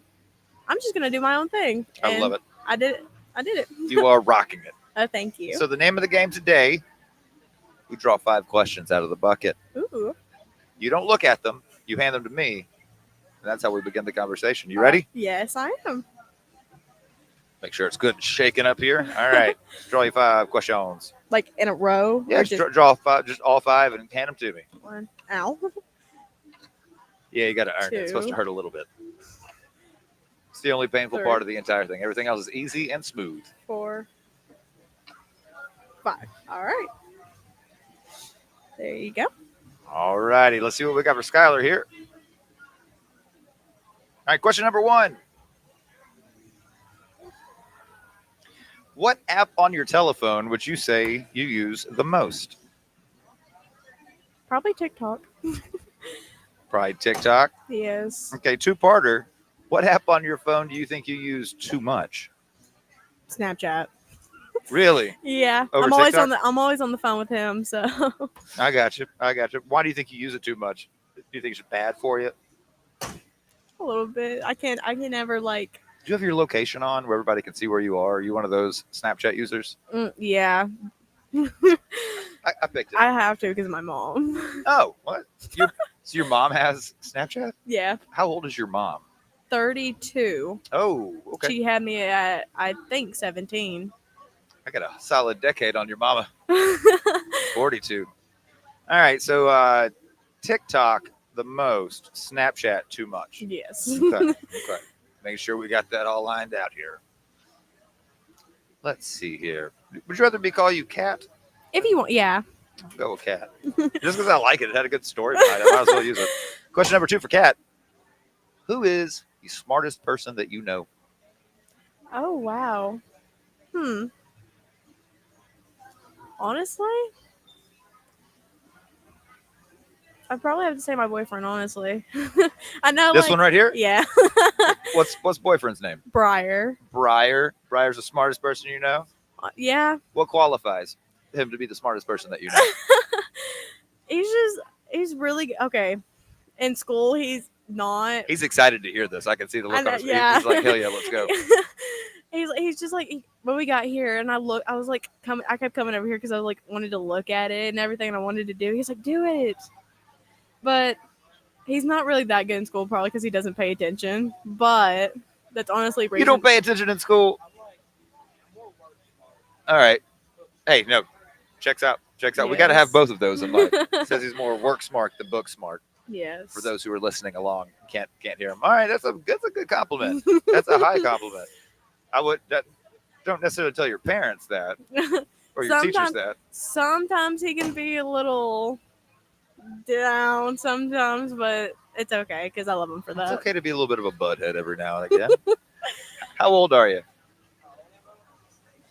16. You got so much to learn too. If you're already the smartest person she knows, you got a head start. You're doing great at 16. All right, question number 3 from a new friend, Kat, with a smart ass boyfriend. If you could have dinner, have a bite of supper with any one person, living or dead, who would it be? Mm. And why is it your Lord and Savior, Jesus Christ? Oh my God, there's like so many I would pick from. Unfortunately, you only get one. I Actually, know. give me 3. 3? I don't know. Let's make it fun. You can do 3. Kurt Cobain. Okay. Lane Staley. You're just picking the dead ones. Just Because dead those are rockers. the good ones. Dead Those rockers. are the good ones. All right. High Lane Staley. High Lane. Is he high or is he sober? Doesn't matter. Doesn't matter either way. Nope. Yep. Well, if he's high, he's not going to be eating a whole lot. There is one living one though. All right, hit me. Slim Shady. Eminem. Yes. Marshall Mathers. Yes. I love that. I guess man. we could go to high or sober Marshall Mathers. Yeah, Like, it does not matter. doesn't matter. Doesn't matter. Okay. If you had all of them at the table at once, I don't think you'd be able to get a word in edgewise. I bet that Kurt Cobain would probably be kind of quiet. Probably. I think Depends. he's probably a little quiet. Yeah. Slim Shady, who knows what he'd do. Who knows? And Lane, depending on where you catch him and how you catch him. R.I.P. Yeah. One of the greats. Yes. Those were good. Those are 3 really good ones, Kat. I got my music taste from my mom and my grandpa. Solid. Is your grandpa my age, unfortunately? I honestly don't know what age he is. I'm going to say he's at least 50. Yeah, somewhere around there. All right. At least I'm not your granddad's age. All right. Here we go. Question number 4 for the lovely Kat and her smart-ass boyfriend who likes dead rockers. If you could only eat one type of cuisine for the rest of your life, what would it be? Oh my God. Is it bad I forgot what the word cuisine means? Type of food? Italian, Mexican, God. American, Chinese, sushi. If I'm being so just honest. One type of cuisine for the rest of your life. You only get the one, and that's got to be your daily meal. Breakfast, lunch, and dinner. Oh my God. Breakfast, lunch, and supper. Well, Italians eat breakfast. Italians eat supper. Italians only eat pasta. That is factually inaccurate, ma'am. What do you think that they wake up in the morning? They're like, oh. I don't know why I just made them French. You think they wake up in the morning and they're like, wow, I can't wait to have a lovely meatball. Yes. Really? Yeah. We had meatball and eggs for breakfast. We have meatballs and Yes. a meatball sub for lunch, and then for supper, spaghetti and meatballs. Yes. I don't believe you. I think that you're lying to me. I'm going to ask your smart-ass boyfriend, see what he says. All right, one type of cuisine for the rest of your life. What you eat? Breakfast, lunch, and supper. Damn, that's a hard one. If I'm being honest, probably chicken Alfredo. So Italian. That's just one meal. That is one dish. But I That's fine. You gonna eat Alfredo breakfast, lunch, and supper rest of your life? like. I mean, can I add a drink to that? Quite. Yes, of course you can. Coconut Dr. Pepper. I've never had a coconut DP. Have you not? No. I just drank one. Is it good? It is so good. I got a whole case of them. It's so good. Cans, 12-ounce cans. Yes. I mean, there's some in like the bottles too, but they're so good. If I'm drinking sodas, which I don't drink sodas really, a canned cherry Coke. That's not bad. That's my go-to. It's good. Cherry Pepsi ain't the same. Yeah. I'm a Pepsi. I was raised in a Pepsi household, Oh, but wow. I'm going cherry Coke. Coconut Dr. Pepper Yes, it's so good. I think with it's fettuccine Alfredo is your just ride or die meal for the rest of your life. Yep. Okay, I get down. Again, I'm not going to yuck your yum. What you like is what you like. I don't have to eat that. I love chicken Alfredo. Can you make Alfredo sauce? Yeah, I can Homemade? make any, or well, not homemade. Come but- on. Well, I am a all right, good- if I say make it and you say yes, what did you think I meant? Cook it. Just cook it. You know what's You funny? mean apply heat to it. You mean somebody else already cooked it. No. You bring it up to the desired No, temperature. listen, I get the box of noodles. I pour them into the boiling hot water. So and apply heat. Yes. And what about the Alfredo? I wait Where's till it come from? the store, Dollar General. So that's not cooking. That is applying, cooking. ma'am. That is you are applying heat to shit that somebody else has already put in place here. My sister in Christ, I'm just. Oh my god. You're doing great. But You're right. Your boyfriend is smart. the funny thing is that he's never liked eggs until like maybe 2 weeks ago. I made eggs, and all of a sudden he likes eggs. Were they just scrambled eggs, fried eggs? Okay, I just just eggs. I like eggs. apparently when I cook them, Deviled eggs. Ooh, my brother. Ooh. Deviled eggs are the best. When That I- could be my everyday meal. when I make eggs, my dad, like when I get done with my stepdad's like, you just made Japanese eggs. I'm like, That's cool. what the hell are you Japanese- talking about? It is a style of egg, a way Like- that you cook an egg. Yeah. Like what I do is like I doesn't bowl or like paper cup, and I put the eggs in there and I whisk it, and then I just pour it into there, and I just flip it. That's all I do. Not exactly Japanese eggs, but that's also That's what he calls them. So but delicious all the same. yes. Delicious all the same. All right, question number 4 for my friend Kat, who turns people on to new types of cuisine like eggs, who is apparently hella good at applying heat to stuff that other people made. All right, last question. Question number 5. Have you ever broken a bone? No, You've never broken a bone in your whole body? no. All right, let's just make this weird. What's the most seriously injured you've ever been? Actually, fun fact: the other, that's maybe 4 weeks ago, I think it was. I was sitting up in my bed and I was playing video games with him, and I was sitting up for about an hour, and I went to lay back down and I couldn't. Like I was like my back was like in so much pain I couldn't lay back down. Okay. And so I'm just thinking, maybe my back had to be popped or something. So I tried popping my back, it's still there. And so I go tell my mom about it, and she's like, okay, well, we'll take you to the doctor. So we go to the doctor about it because I was in like bad pain. Like I went to school crying, like it was bad. And so we went to the doctor, and then she said they gave me a steroid shot, and it was on my like lower back, like right here is where it was. And so she gave me a steroid shot, and she said that we would have to go to the hospital to go get x-rays. Okay. So we were like, okay. So we went to the hospital, maybe 30 minutes to an hour. We were sitting in the hospital. And then the lady calls me back there. So I go back there, and she's checking me and everything. And so he told me that they were supposed to, like, when they give you x-rays, they're supposed to give you a paper, like pictures of it. And they didn't do that. They just told me, they'll call my mom and let her know. So I think it was like 1 to 2 days after that, she got a call, and I was at school, so I didn't know. And so I got home, and I was like, did you hear anything? And she goes, yeah, they said that there was nothing wrong with you. So I was just like, something's wrong, because why is my back like hurting like this? Maybe you're just a growing lady. Maybe you just Probably. growing pains. I don't ever get up out of my bed. Well, that was the one. So now you're grown now. You got it all out of the way. Yes. One fell swoop. Well, was this too scary? Did you enjoy yourself? Yes, I love this. Pretty easy. Yes. You want to draw a bonus question? Yes. All right, you get one more. All right. You're the first person I've given a bonus question to. Oh This is my the God. last question. I got it. Better not suck. I hope not. There you go. Bonus question for Kat. Second time this one's come up today. What do you hoard? Monster cans. Shut up. No, I swear to God. You Open, can ask. open or not? Open. I wash them though. I wash them. Like Do you reuse them? no, I like collect them. Oh, okay. They're like in a big trash bag in the corner. of That's my the most room. random one that I've heard so far. No. It's funny It because could just be considered messy. If they were just strewn about your room, do you display them like in? I tried to, and then he came over, and I jumped on because yeah.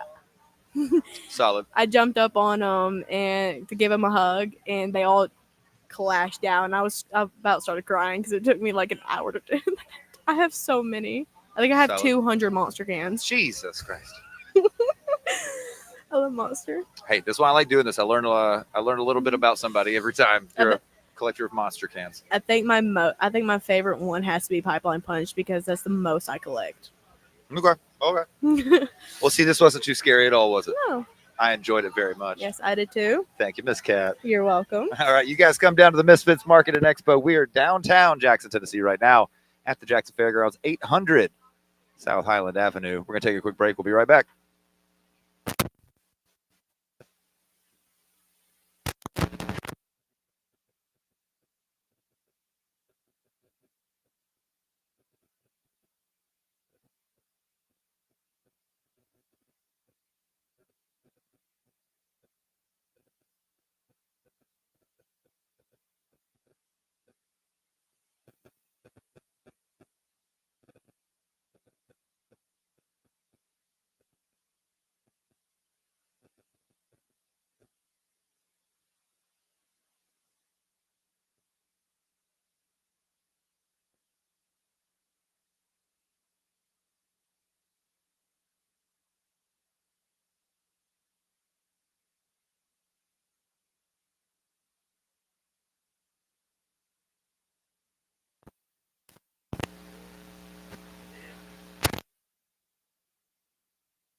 Welcome back into the Misfits Market and Expo for the year of our Lord 2026.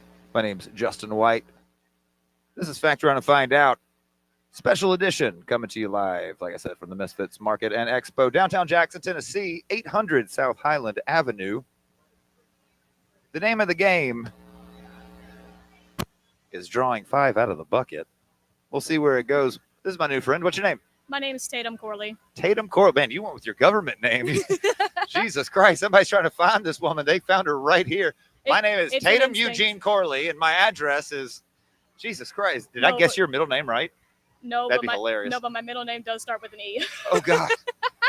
I took it. See, if I just said E. Corley, that would have, Yeah, you wouldn't have been far off. like, who is this? How did you get this number? That's hilarious.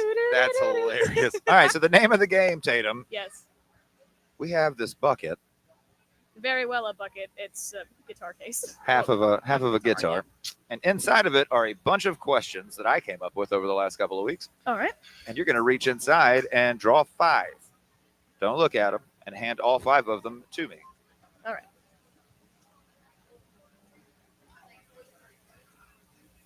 I think. Okay. 2. Why are my hands shaky all of a sudden?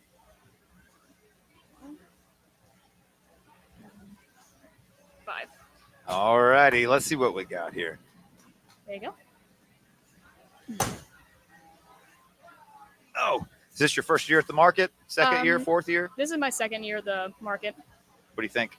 I absolutely love it. If anything, it shows just the creativity of Jackson, Tennessee, because there are so many creative people here. Oh, yeah. I mean, it's just sad for me sometimes when I look out into the world, it's just like you need to focus on everything that's in the city, not just one particular thing, because the things here that are seen as oddities, they're normalities for a bunch of us. For most of the world, these things are actually pretty normal. Yeah, It's just exactly. in Jackson, Tennessee, it's like, oh, you're scared by something that's different. Isn't that adorable? Oh, the horror. Oh, the horrors, my stars and garters. It's like a safe place for everybody to come and be like unabashedly yourself. You come here, just be you. mill around, 100%. Yeah. Yes. eat good food, run into friends. What's really neat about it, there's so many vendors from out of town, and that's the only time I get to see them. But every year I get to come back, and I know I'm going to see them. Do you know Oil Yeah. that's walking around? Who? All black, got the black mask on. His eyes are painted black. He doesn't speak. Oh, the one with the little skull over his face? Yeah, he doesn't speak. Yes. That's Oil. Such a character. I love him. And I interviewed him last year, and I'll have you know, when you interview somebody who is mute, it makes for a really interesting interview. That's why I brought my pad and my Sharpies back, Yeah. because that's how we had to do the interview last year. Yeah. And he writes like a child. Oh my God. I love that kid, but That's so precious though. he's less than 18, I believe. We did I tried really hard to figure out as much about this kid as I could, and Yeah. that's about all I got. Is that his mom has a booth? He's less than 18, and like no one knows what he looks like, including the people he rides here with. He puts that stuff on long before he even gets in a vehicle to come here. Like he rides here that way. Nobody at all knows who he is. So he's just constantly like on vocal rest then. Always, constantly. Yeah, he'd make a great theater kid. He'd have the cleanest. As a theater kid? Hell yeah, Yes. strong. I've had to go on vocal rest before for vocal nodes, and that sucks. I haven't had to go on vocal rest, but the last thing that I did do, theater wise, I actually wasn't on stage. I was in the production in the back. So I was the one helping with spotlights and stuff. And dude, the last thing that my high school did was Shrek the Musical. Love it. And it went great. Where'd you go to high school? Madison. Okay. Yeah. Everything went great, pitch perfect, on point. But then the very last day, apparently, most of our main cast decided, let's get sick. And they had to sing anyways. And that was the day that a cameraman came by, recorded the entire thing, and turned it into a DVD. Of course. Yes, I have that DVD. Of course. That'll be one that everybody looks back on later in life. They're like, hey, those are some dance moves right there. Nice. Love you. Such a good friend of mine. She was the second interview today, actually. Oh, cool. All right, let's get into these questions. All right. For Tatum, whose address will be given out later on in the show. She's going to, That's in confidence. Yeah, right. We'll give her billing address, her shipping address. If you want to buy me stuff, that's okay. Yeah, right. Her Amazon wish list will also be there. I've never made one. I've never made one either. Yeah, that's not something that I do. If anything, I'm just like, can you get me XYZ?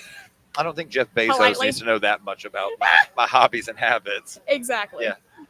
Now, given the last thing I ordered off of Amazon that I was way too excited about and not ashamed to be excited about was You should never be ashamed for buying stuff for yourself, though. it was a cheese grater with the twist handle, and so you put the cheese at the top and you spin it. Come on, dude, that's cool. That is some adult shit. I was like, fuck yeah, and I want you to know something.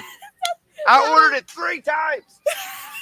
The first time it got delivered to somebody, they got a free cheese grater because it didn't come to my home. A damn cheese grater. Golly. And it comes with 3 attachments, so I could do like big slices or like a small, or like a little grind. We got the new age Gordon Ramsay right here. Dog, I love it. I have his cookbook. All right, question number 1 for Tatum. Let's focus. This is a 2-parter. Mm-hmm. What is the best job you've ever had? Ooh, that's a good one. Okay, so when it comes to best, what exactly does that mean? Because That's up to you, homie. for me, one of the best job that I've had was when I used to work at a shelter. Okay. What And- kind? People or animals? God, I hope there's never a people shelter. Oh, homeless shelter. What? That's recorded. You said that out loud on a recording. Like, I hope there's not people shelters. Got it. I got that. That's going to be a screen grab. But Okay. run for office sometime, and I'm going to use that as like a smear campaign against you. Tatum, 2026. I hope there's not people shelters. Shut it. This is for blackmail purposes, honestly, is what I'm doing this Shut for. it.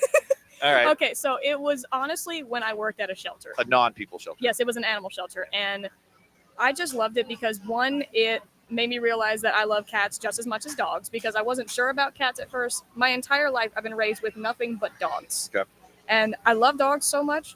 But when I used to be the person in the cat room, oh my gosh, cats truly are just like people with fur coats because they always have their own personalities. Some are very affectionate. Some are just like, okay, you can pet me, but not too much. Little assholes.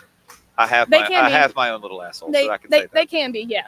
But the best thing that I loved about that shelter was I got to see just the true good side of humanity because the people that I worked with, they were just so amazing. Especially the manager who I had, she had this heartfelt love for animals, and she still does.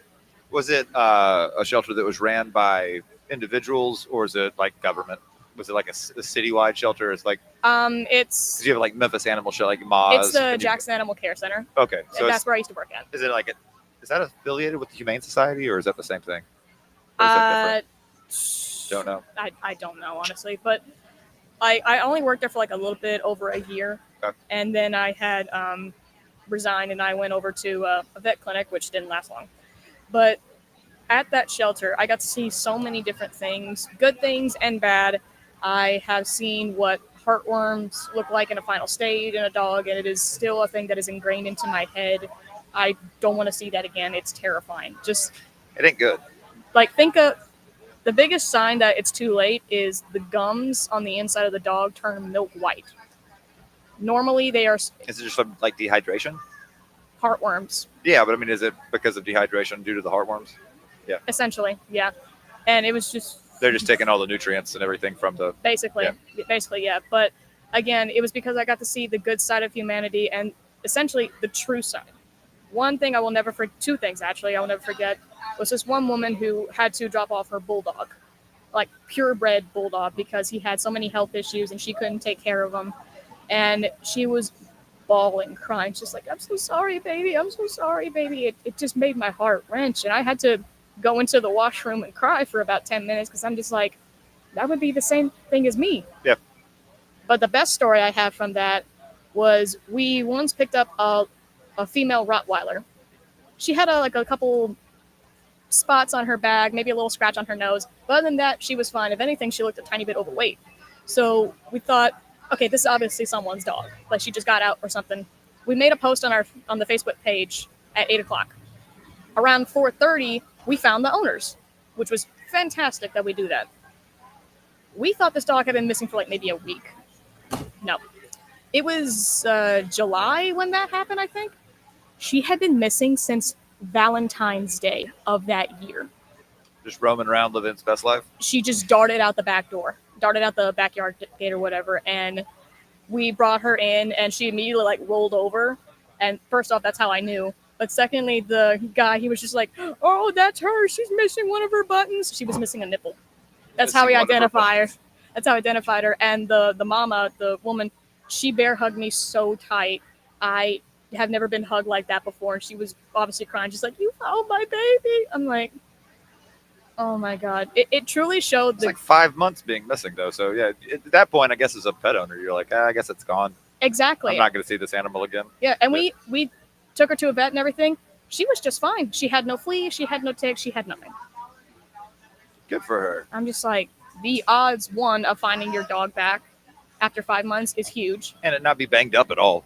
I think she had like a small abrasion on her nose and like a couple of bare spots on her back, if I recall correctly. You But made that- out fine. But that was it. That was made it. out fine. All right, so that's a two-parter question. That's your best job. What's the worst job you've ever had? Cracker Barrel. I worked at Cracker Barrel. 100%. I used to work there for 2 years and I was a hostess. It is just. I liked it at first, but then let me tell you why. So the very, very first day that I had, I'm with my trainer, right? This guy's just like, party of 4 or whatever, and I tell him the wait time, and he kind of looks both sides, tosses a 20 out onto the screen and goes, "Can you make it faster?" I'm like, this is my first day. What in the hell is happening? Sir, that is not how this works. I'm like, I can't do that. No, I literally said, "Sir, I think you dropped this." Right. And I tried to give it back to him. I had that happen. This isn't a strip club. This isn't a shake joint. Like I was slide you a 17 when 20. that happened, so I'm just like, first off, minor. you make it any quicker. It's like, no, I cannot. And then the other crazy thing that happened was, I will never forget this. I'm alone at the booth or whatever, and I hear a scream, and I'm like, "Huh?" It's coming from the bathroom. A man runs out, speeds out, really, with his daughter, who looked maybe 7, 8 or something like that. She has her hands like this over her eyes, and there's like this clear slime thing over her face. And as he's holding her, he yells at me, "Get her, get her!" Like this, like, I'm like, okay. While he was in the bathroom, she was clinging onto the soapbox thing and trying to pull herself up, and it broke and sprayed into her face. Love it. Love it. Hilarious. And he yelled at me. It's just like, "Get her in the washroom!" We actually had to take her to the back one to get all the soap out of her eyes. Take her out back, hose her off. Literally. But this was the best part. Keep in mind, this guy was like at least 6'5" or something like that. Bulked up, man. About 30 minutes after that happened, here he comes being dragged in by his at least 4'10" wife. She points at me and said, "Now you apologize for yelling at her right now." And It's I'm the like, little ones, man. It's the little ones. You got to be careful. no, because he was just like, "I'm sorry Yes, for ma'am. yelling at you." I'm like, first off, your daughter was in a crazy situation, which honestly you should have attended to her on it. This is my opinion. But either way, You're not a parent, are you? I'm an aunt. You're not a parent, are you? Nope. You Nope. turn your back for just, I mean, a second. Nope. I'm just like, why did you do that? But secondly, I'm like, your daughter could have been blinded by the stuff that was in her eye, especially if she was like maybe allergic to it, say. Yeah, probably. Like she could have lost her partial or full vision. So I completely understand your reaction. Plus, I would imagine if you're a parent and you hear your child scream, it's an instinct to just like run. What happened? Are you okay? Depending on the type of scream, absolutely. Yeah, pretty much. Yep. But the reason why that one was the worst was because of how toxic the behavior was by the management. Was Jeff still there? Yes, he was. I know exactly what you're talking about, but yes. I worked there in college. But it wasn't that. It was Ty. They say Jeff was always really nice. Jeff was always incredible. Ty was the one who would use food as manipulation. So this is what he would do. He would buy out a bunch of the chocolates or whatever, and then like pretend no one saw him. But then he's just like, "Hey, I have some food. You want to have some chocolates if you want some?" And then would ask you, "Hey, can you stay an extra hour?" That's not good. I'm like, bro, I had to leave though because I'm just, especially because I was in college at the time, community college, and at one point they were just like, "Hey, can you do like a 7 to 2 shift?" I'm like, "I told y'all I have classes from 9 to 1. It's literally impossible for me to be 2 places at once." Sure. And I'm just like, "Look, if you're gonna keep acting like this, then no." And I left. Probably not the worst idea. It's the worst I don't job. regret it. Question number 2 for Tatum. Mm-hmm. Oh, this was come across already today once. What is your favorite season? Fall 100%. I'm a sucker for sweater weather. When fall comes around, I turn into a basic white bitch. I'm like, I need my pumpkin spice injected into my veins immediately. Love the fall. I'm just that, and just the sound of crunching leaves, the colors. It's a comfort season. 100% a season of comfort. Now winter is a very close second because I do like being bundled up and warm and everything. Then I'd have to say summer, and then finally spring. Especially spring here in Tennessee. I swear spring didn't even happen. We went from winter to summer. We just skipped spring as a whole. A little bit. But yeah, fall is just absolutely my biggest comfort season. Good deal. Good That deal. and it's Halloween season. Love some spooky I season. love Halloween is every day. Halloween is not a holiday. It is a mindset. I love me some Halloween. One of my very favorite Mhm. holidays. I also like it because I like the smells of the fall. Yes, absolutely. You get like college football coming back, and that's just fun. Oh my God, college. I'm We the go crazy for college football in my family. I love college. Well, who's your team? Balls. Hook 'em horns. Oh Jesus. It's just a different color orange. That's it. It's a burnt orange. I'll allow it. All right. Question number 3 Mm-hmm. for Tatum.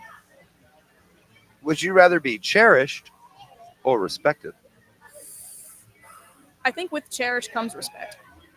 So I think I cherish some folks that I don't have any respect for at all. I cherish them though. because It's like, oh, you just sweet little idiot.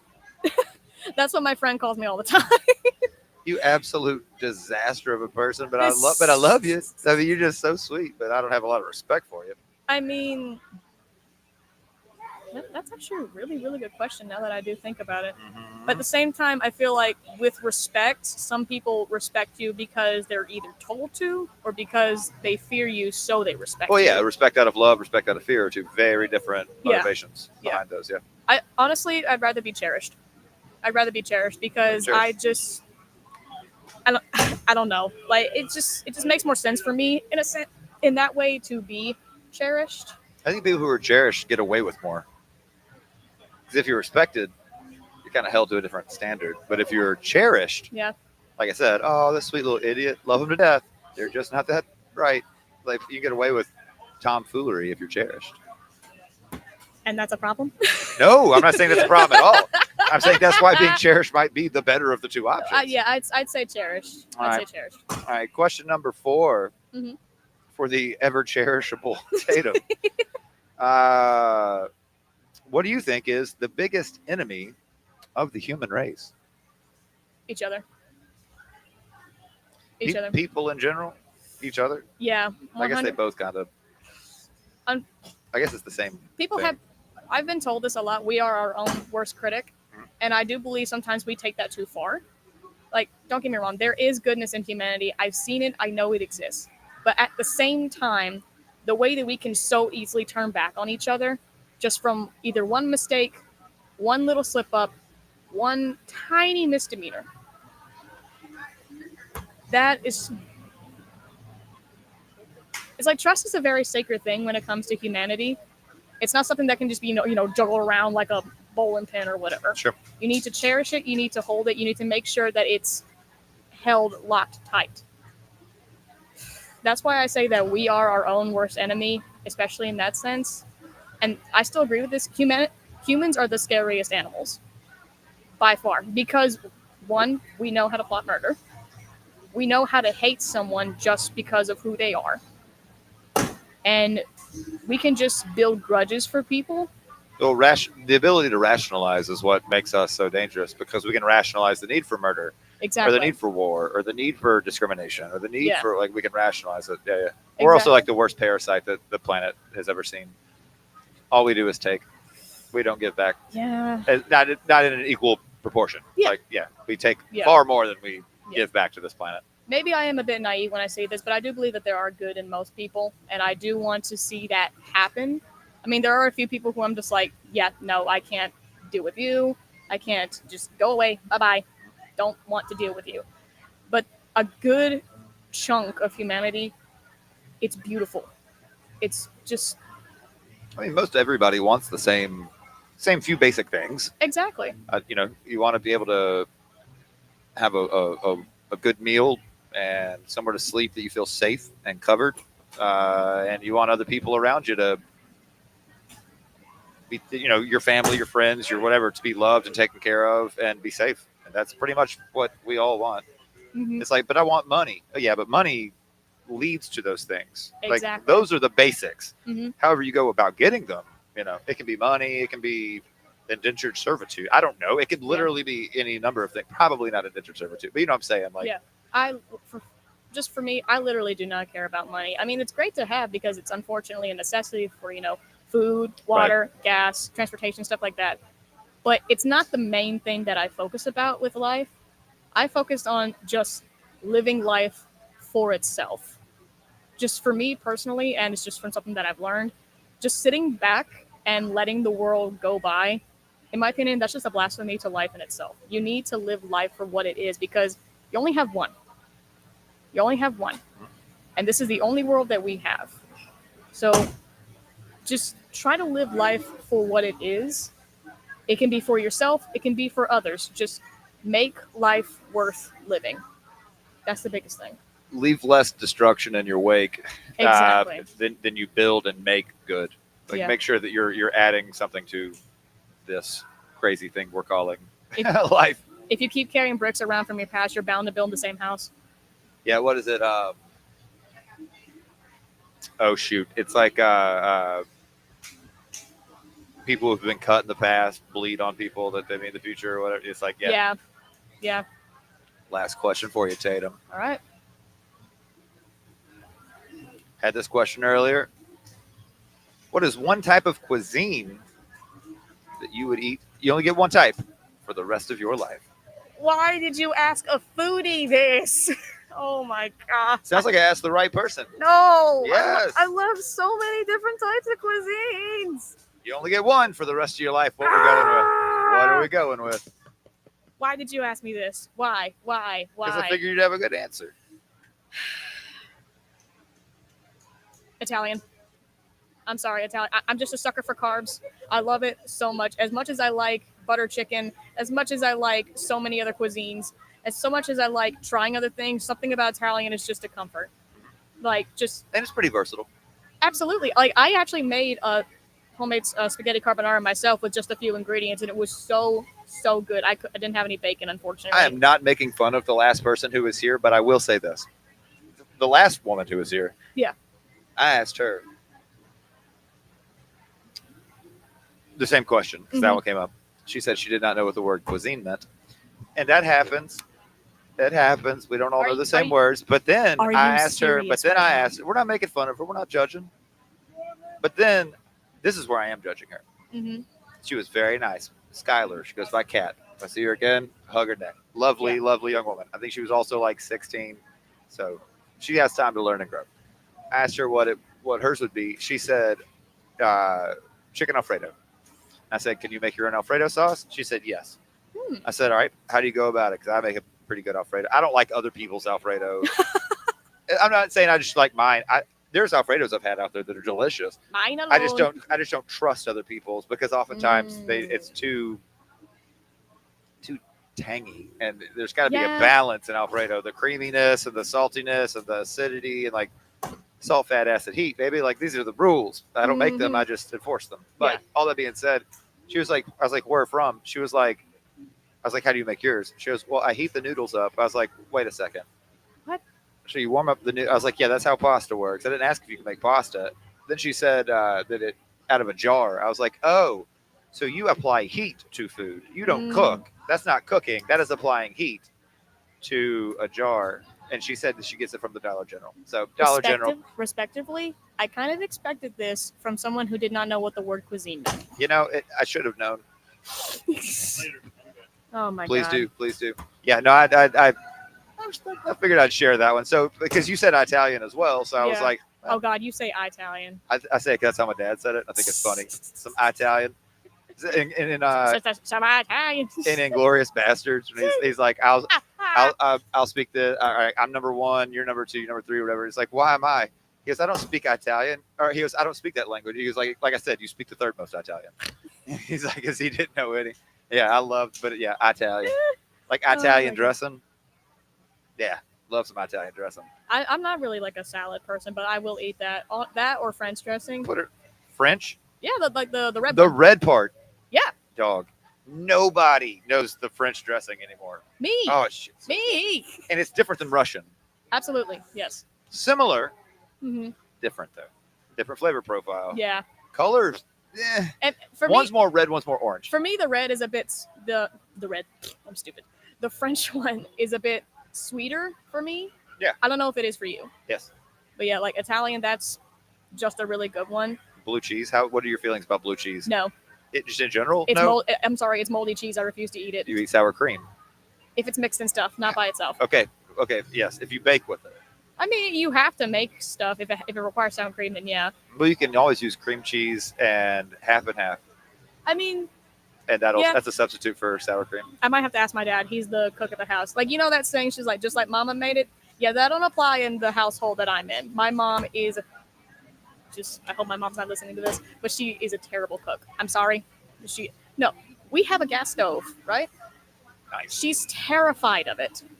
I love cooking with gas. Terrified. Exactly. Way over electric. You control the heat better. Exactly that. The very first time when we moved to the house that my mom and dad currently live in. Cuisine. This lady right here. Cuisine. Ah, gotcha. Cuisine. Okay, gotcha. And I started making like a thing of noodles, right? And you know, like the little click noise. Yeah. All of a sudden, she comes. You mean the pilot.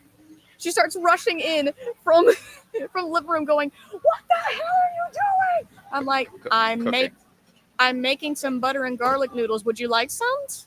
She looked at me and goes, "How the hell do you know how to do that?" I'm like, "Mom, you sent me away in the summer with my grandmother, who's an old school Southern woman who still uses a gas stove. Hell yeah. And she would make me like a full breakfast. I'm talking biscuits, butter, jam, sausage, bacon, all that stuff, gravy. And I would help. The good stuff. Exactly. And I would help her cook. And I know how to use that. And she just kind of looked at me as if though I discovered an ancient relic or something. I'm like, you're older than me. Why were you not grown up on this stuff? Yeah. It's not that hard to do. It is not. My mom that wasn't hard the cook of the house either. It was more my dad. But the thing is, they each had like 3 or 4 things that they made. Yeah. And that was just it. So it's really like who had the best 3 or 4 things that they make. Whereas I had a great grandmother who showed me all kinds of stuff. So I love to cook. I love cooking. Yeah. But yeah, it's not always the woman. I guess that's it's not always the woman. It is some. I think and this is just me. Did your dad land your mom because he could cook? Was that a portion? Nope. Nope. No, I can tell you exactly what. Jesus. Yeah, I know. I mean, there's like the reason that my mom spoke to my dad in the first place was because the first time that they ever met, it was at a Goodyear parking lot, and my mom was like sitting on a car. Like the tire place? Yeah. Okay. My dad's walking by, and he said he had like these bright white shiny cowboy boots, like absurd or whatever. And my mom just goes, "Nice boots." And then later on, she threw up on them. I wonder if does that count as peacocking when you wear just like the big, like just like some outlandish boots? I mean, outlandish. Modern day peacocking. Outlandish, any kind of clothing, really, if you consider it. Yeah. But then again, what's considered outlandish? At this point, it depends. I guess setting. It depends on where you are. But that's how they met, and this year will be 36 years of marriage. That's awesome. I know. I'm so proud of them for that. But sometimes I look at them and I wonder, like, how did that happen? Because I love my mom and dad so much. They're very different.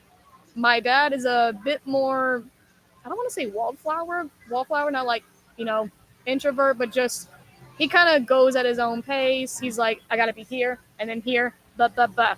Meanwhile, my mom is just like, hey, girl. Like, just, she's interacting with everybody. She can talk to a random person and a stranger. They ground in a each other in line. different ways. Oh, yeah, very much. Like, she'll be dancing in the kitchen, whatever, and my dad's just looking and shaking his head.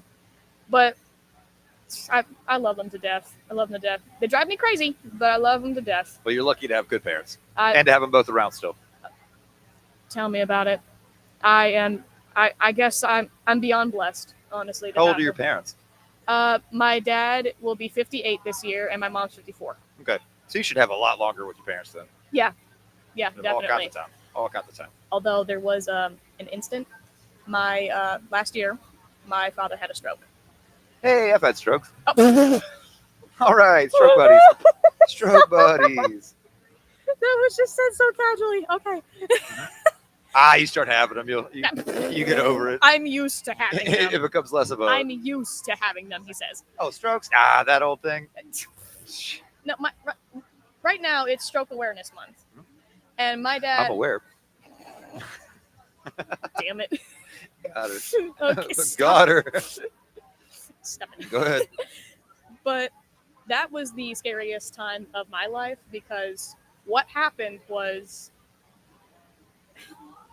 Sorry, I'm just trying to focus on it. It's just, that's like the healthiest man that I know. He runs marathons, he exercises, goes to the gym at 3:00 each morning on weekdays before he has to work. Stroke will come for anybody. And that's the thing. Yeah, it does not matter. It is an equal opportunity employer. But the way that I found out, I was home alone. I had COVID, so I couldn't go to anybody. And then I get the call from my brother, Dad's had a stroke. I literally can't go to anybody for help. And to make it even worse, my dad was states away when this happened. He was in Louisiana when this happened. He didn't come back till about like 4 or 5 days later. That was the loneliest I had ever felt in my life. I had cried so much. Did he lose any use of anything for a little while? Like his arms, legs, fingers, face, speech? The way he math. described it to me was when it happened, he was trying to put his drink down on a table, and then he missed the table, and he felt like he was falling. And then when he woke up... The falling feeling's really weird. It's hard to explain to somebody who's not had it. Yeah, it's weird. And then he said he remembers he woke up, and he's in a gurney. He can see what's going on, but he just couldn't move. Oh, yeah, you're trapped in your body. He couldn't move anything. And he stayed in the... I don't want to say this is irony or humor, but at the same time, it kind of is. When he had his stroke, he was conveniently around the block, around the corner from a stroke center. Great. I'm like, that is perfect. I'm like, I don't want to say that's perfect, but at the same time, I'm just like, good timing. Yeah, it's like getting hit by a car in the hospital parking garage. You're like, well, shit, here already. I'm just so glad that he got there in time and everything. He's doing okay now. If anything, it's like it never even happened because he didn't get affected by anything. Like, that's awesome. Like cognitively, he's okay. There's no speech I almost said impediment. He doesn't have loss of motor function or everything. Basically, what they called it is a cryptogenic stroke. So there's no defined cause. It just kind of happened. And that's what makes it so scary because I'm just like, It's coming for you next. it better not. This is how this works. Hell no, it better not. I'm 24. I am too damn young to have that. Yeah, don't be having strokes at 24. Yeah, no. No, I was 40 when I had mine, and that still too young. Still Too young. You know what? For me, what's old is 90 plus. That is old. I'll take it. That is old I'll take because it. I'm sorry, you are a decade or less than a decade away from turning 100. That is huge. That's a long, long time. That's how I feel about if it's hot. You're like, oh, it's hot out. I'm originally from Dallas, Oh, Texas, and I've lived in Memphis better part of the last 20 years. And to me, hot. I mean, 90s is warm. What a bolt. 90s is warm, real warm. That's way too hot for me. 100, that's hot. Yeah, like no. when the ambient air, like heat index of 100 or better, or ambient air temperature of 100 or better, that's hot. Yeah. But if it's in the 90s, it's warm. It might be really, really damn warm, but it's not hot. Water doesn't boil at that temperature, so you know what I'm saying? Like, yeah, I think we're not there yet. Yeah, I've only ever experienced like 100-degree weather. I think at least. I don't think it's been 100 plus in Tennessee for a minute. It might this year for how hot it's getting. I don't know. I think the first time 3 years ago, the first time I experienced 100-degree plus weather was when I was in California. My brother was stationed there. He was in the Air Force, and I'm just like, oh my god, what? How do people deal with this all the time? And that's a different kind of heat. I think I remember seeing people in like hoodies and like jeans in California when it was like that. I'm like, that is absurd. I hope Keep the sun off you. Yeah, but you're sweating like crazy under there. Yeah, it's like it's radiant cooling. It's condensing cooling. It's the way your air conditioner works in your house. I mean, yeah, I guess you could say that. It draws the heat out, and then evaporative cooling. Fuck, that's the Evaporative cooling. Evaporative cooling. That's why whenever you start to sweat, Words you are get, tough. you get, I understand. You get cooler on the house. Hey, I've had a stroke.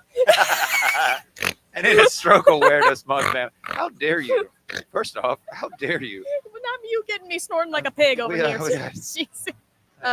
Making fun of a stroke patient for forgetting words on the month of the awareness. I'll throw my hat at you. Well, I've enjoyed our conversation very much. Honestly, it wasn't I that have bad. to. It wasn't that bad. Just answer some quick questions. You want one bonus question before you get out of here? Yeah, sure. All Why right, not? let's do it. Honestly, this is really fun. I love to talk, so I can't help it. Question to go out on for Tatum, who lives at 123 Hey, la, la, la, la, la, America la. Street. Oh, let's Hopefully, see. this is a good one. What is a social issue that you care about? That's a good way to go out. A social issue. There's a lot. Oh boy, which one do I pinpoint on?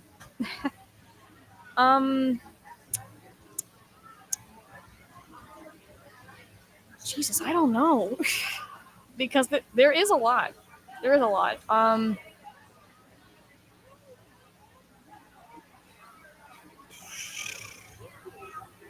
Just overall discrimination, because at this point, I'm like, it is 2026. It is not 1956. I do not care how old you are. If your mindset is still in the set of just like, oh, women should be in the kitchen, that's where they belong. I'm sorry, I hope you get smacked by a traffic cone. Like that, I do not understand that whatsoever.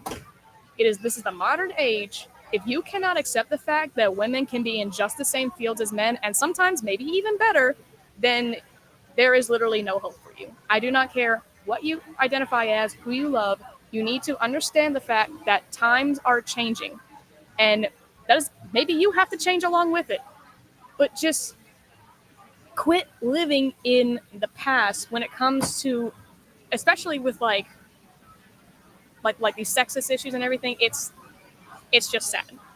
It's just sad. Remember me saying I used to work at Cracker Barrel? Yep.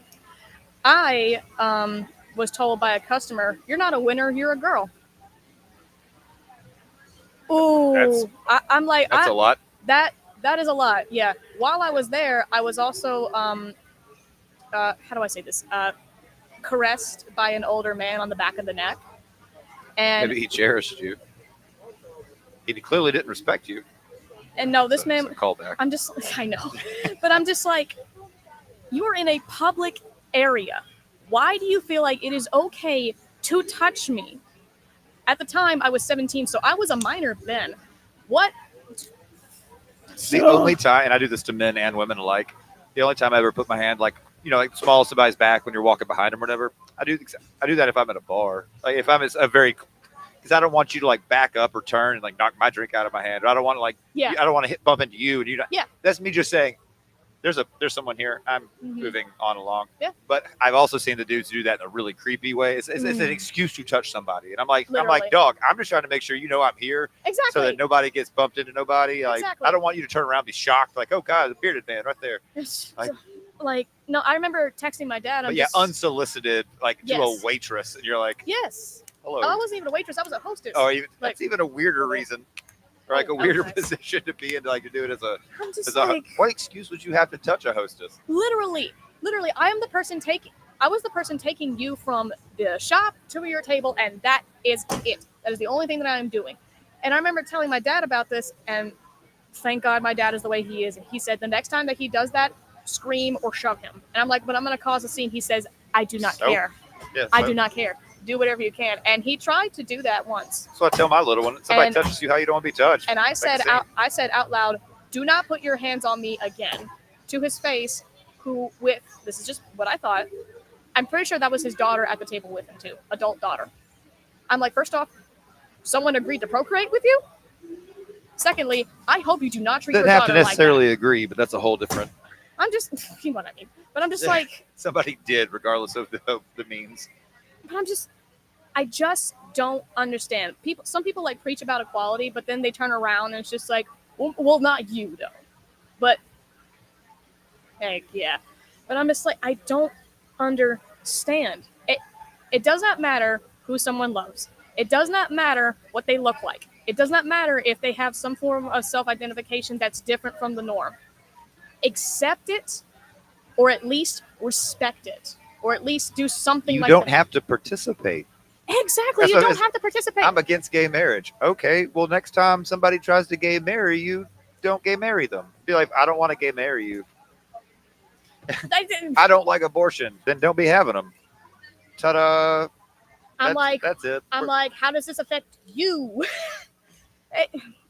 It still boggles my mind, especially when it's someone who's my age and they're like, women, blah, blah, blah, blah. I'm like, shut the fuck up. Shut the hell up. You don't know what you're talking This is about. the internet. You can say whatever you want to. Shut the fuck up. Shut the hell up. I don't, like, first off, who told you it was okay to say this? Actually, I'll give you an example of a younger generation that happened. I was taking care of two of my cousins one time. I'm not going to say their names, but one was a boy, one was a girl. The girl was a little bit younger and the boy's a little bit older. And they're playing Mario Kart on my Switch, right? I don't know how, but my girl cousin, she's whooping the snot out of him. Like just lapping around him, whatever. And when she won, he got like in her face and said, "You're not a winner, you're just a stupid girl." I got so mad. I felt like I might have gone too far with this, but I grabbed him by the arm. I didn't squeeze, but like that kind of like firm hold. Sure. I pulled him aside and I said, "You do not say that to anybody. That is extremely rude and it's just not the right thing to say. Go sit in the chair and you're going to watch us play the next 2 games." Yeah. And no, I don't think that's overreacting. and like I didn't face the chair weight or anything. I made him sit and watch us play because I'm just like, you think you can do that? Yeah. Nuh-uh. No, I'm sorry. Was he family? Yes. Would I do that to maybe some stranger's kid? I don't know. But just that was the first time that, like, I guess you could say a maternal instinct took over. And I'm just like, okay, that happened. Like when the day ended, I just kind of sit there in my room and just like, I actually did that. Oh my God. Well, maybe he'll remember it. I hope that's he the whole will. point of that type of discipline. I hope he will. Yeah, I you hope he remember will going forward. because I'm just like, he wasn't even 10 when he did this, or maybe he was almost 10 or something like that. But he I'm like, this Man. is a kid thinking this Other than my and dad, saying this comfortably out loud to another kid. all the strongest influences in my life have been women. Like great grandmothers, Mhm. grandparents. Like Mhm. so many women that have been just my Yeah. my rocks growing up, and I'm like, Yeah. I guess I've never understood the whole treating a woman less than. It's like that doesn't make I've any never sense at understood all. it. Doesn't I've never make understood sense. it either. And just I remember like asking my dad something like that when I was a kid. He goes, "Baby, be whatever you want. Be whatever you want." And I still believe that. Like that's just the big issue with me. It's just I don't truly understand it. Even when back then, I'm just like, okay, well, guess what? You may be slaving away at work.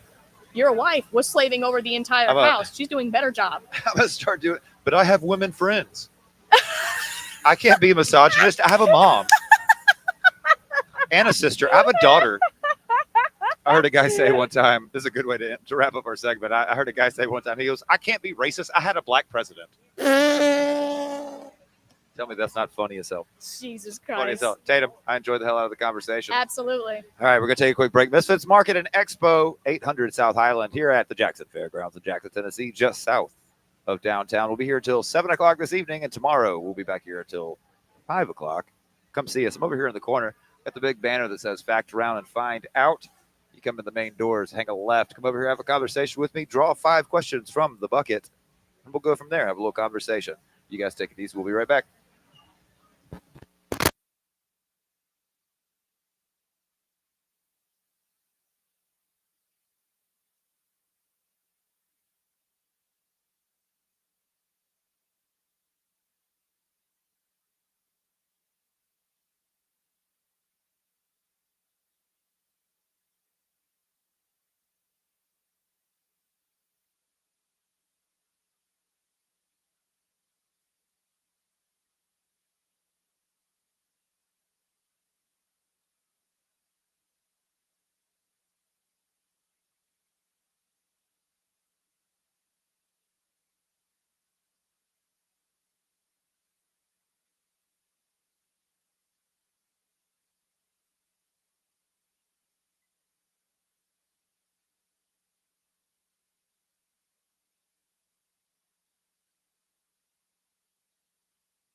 Welcome back to Factor On and Find Out. I am your host, Justin White. Jay White, if you nasty.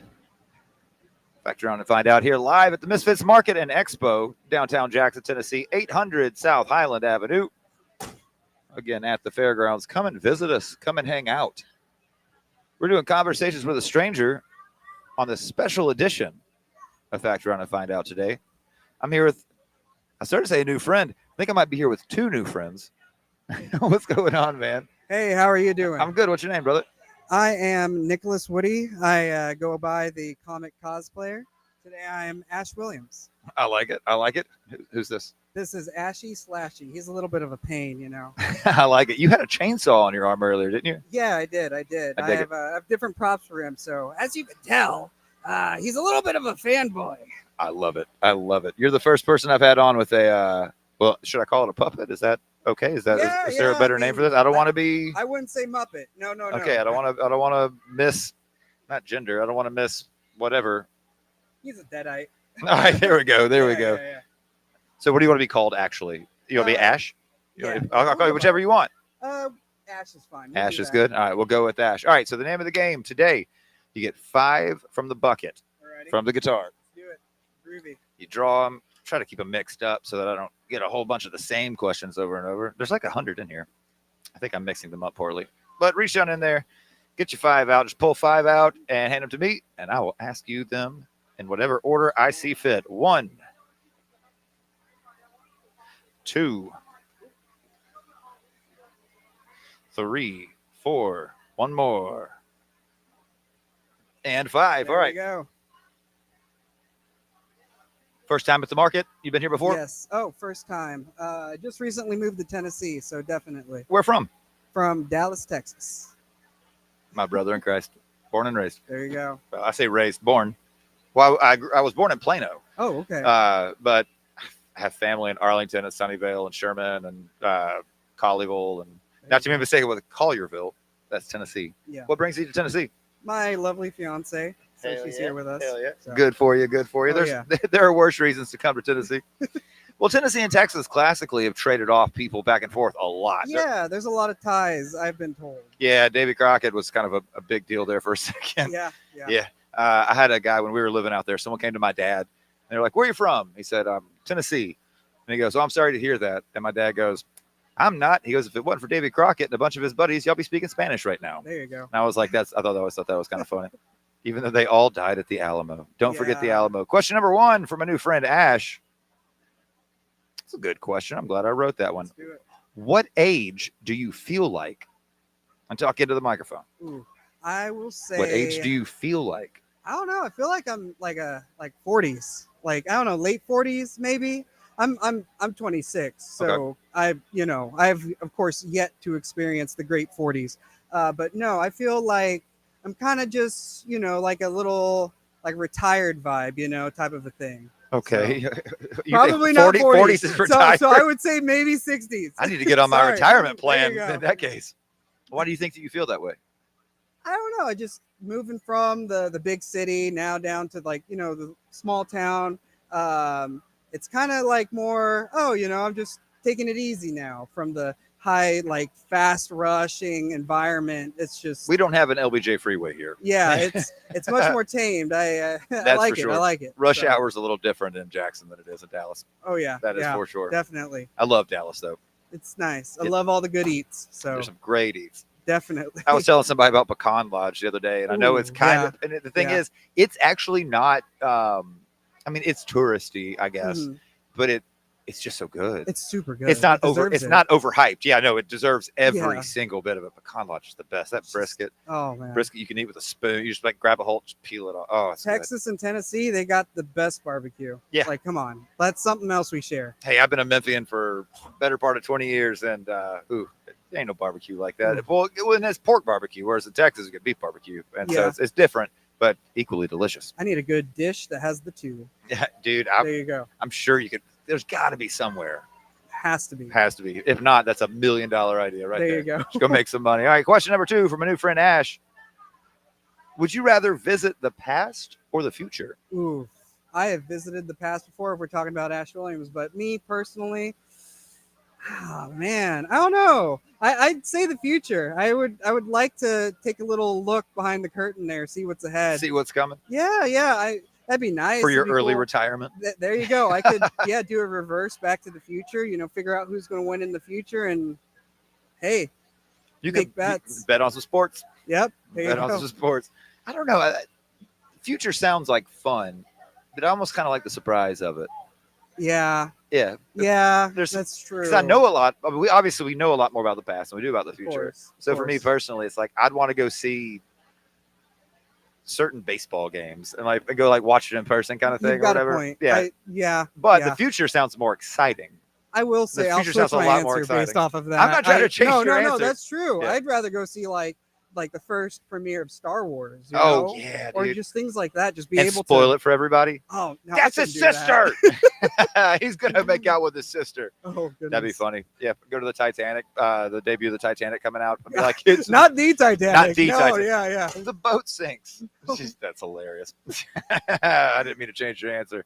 All right, let's go to question number 3 from my friend Ash, who wants to go both to the future and the past. Would you rather have great hair or great teeth? Ooh. I feel okay. I'd say great hair. I go for the great hair. Really? Yeah, I would. I mean, I don't know. I feel like I can get fake teeth, but I feel like the hair. You get fake hair. Well, yeah, but it's for somebody who like I grew up with curly hair. Yep. I couldn't let I that say go. you got a great head of hair. Thank you. Yeah, I you look love the great at it. beard. Love the beard. Appreciate that very much. I couldn't do the beard, so this is all I got up here. So Right. I do the hair. I do the hair. All right. Great hair over great teeth. Hopefully, this is a man with a lot of money because the dentist is expensive Yes, and it's not yeah. included on almost any insurance. Good point. And losing your hair will not kill you, but losing your teeth will. True. I'm going to change your mind on every one of these now. This is my new thing. Now I have Just with my doubt friend in my Ash. mind. I'm like, oh no, Bad double teeth, thinking. bad teeth will kill you. They really will. Yeah, that's They true. killed a lot of our ancestors. All right, let's see here. Go into question number 4. Silent but deadly or loud and odorless? I'd say Which would you rather? silent but deadly. Come on. Like you just slip in a room, let it go, slip out. Nobody knows. Nobody knows. Exactly. Just crop dusting out Yeah. here. I love Oh it. no, yeah. You're just walking by folks, just making their day worse. You're an Or agent, better. an agent of chaos. Hey, if they're in it, Hey, if yeah. they're in it. Anna, wherever she is, she was my second interview today. She said that in her household, her and her wife will walk by each other, and they call it, I think, methane love. Oh my gosh. They just rip ass in front of each other. And they say that the couples that fart in front of each other have stronger relationships. We call it making a hot pocket. I love it. There That's you good. go. That's good. It's like the old-fashioned Dutch oven. All right. Last question from my buddy Ash here. If you could be any animal, which animal would you be? Raccoon or an opossum. Oh, Both solid. I'm curious. well, opossums are like they're very clean. Yes, they they're very clean. take care of the environment while also like feeding themselves and making that leans into the being clean. They eat a lot of bugs. Yeah, raccoons. I would say they're cute, and so are opossums. But raccoons are like survivalists. So I'd same thing. So kind of similar answers. I know raccoons don't really eat as similar things to the opossums. They kind of do what they can. Their bellies are more fit for like human food and all that. So I'd say the survivalist class of the animal world, opossums or a raccoon. Yeah, because raccoons can eat people food and do. And they're very smart. Yeah, they are smart. They Very are smart. Have you ever seen a baby possum? Oh, bitty? I have. I have a friend who has one. They're rehabilitating right now. Mhm. I mean, it's tiny. So sweet, It's yeah. adorable. Oh, And they got those long little claws that like grip on stuff, but they're not sharp yet because it's a Mm-hmm. baby. And is there a name for a baby possum? I'm sure there is. Baby goat is a ewe, Ooh. Opossum? or no, a baby sheep is a ewe, right? Or a lamb, or is it both? I think that sounds like a I forget what a ewe is. ewe. Sounds like a sheep. Hmm. I don't know why I got this buzz going in over here. I got a buzz, and it's not the good one. Oh, goodness. It's the one just coming through the microphones, going through the microphones. So you excited Who are you excited to see? You got any booths or vendors that you're looking forward to seeing, or do you have any that you've already seen that you're excited about? I love the treasure hunting aspects of like certain vendors and Yep. booths. Oh, those are my favorite. So like the thrifting, like folks that bring in the buckets of like the like toys, and they'll have like things from like a costume shop here, just random stuff. I love those. Cool. 100%. We have friends that are doing the tattoo artist stuff. So it's pretty neat. Which one is that? Oh goodness, it's my fiance's friend. It's the one that's straight ahead. Is it art? That's not art. Is it art and honor? I believe so. Yeah. And then they have one that's also that they work on my fiance on the very end of the building here, parallel from where we're at.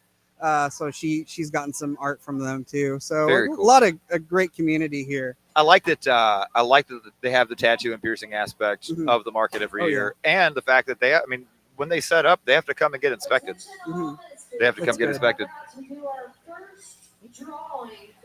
Doing a drawing. There Are you you go. are you there for the drawing? You got your. I might be. I think I am. I'm not. I'm just existing, you know. I understand.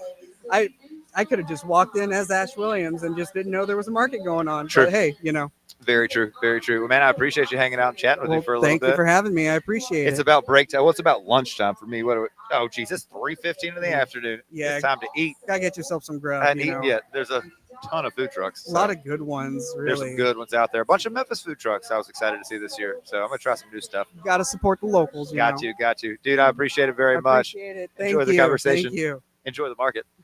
All right, y'all come out to the Misfits Market. We're downtown Jackson, Tennessee right now, just south of downtown, 800 South Highland at the Jackson Fairgrounds. Sort of say the historic Jackson Fairgrounds. At this point, I guess they might be. It's got to be 30 years old almost at this point. Come out, see us, have a conversation, check out the vendors. We've got wrestling going on outside. I just stepped out back and looked at some kangaroos. You got little baby kangaroos out there, and that's about as cool as it comes in Jackson, Tennessee. We'll be here until 7 o'clock tonight, 5 o'clock tomorrow. Come see us.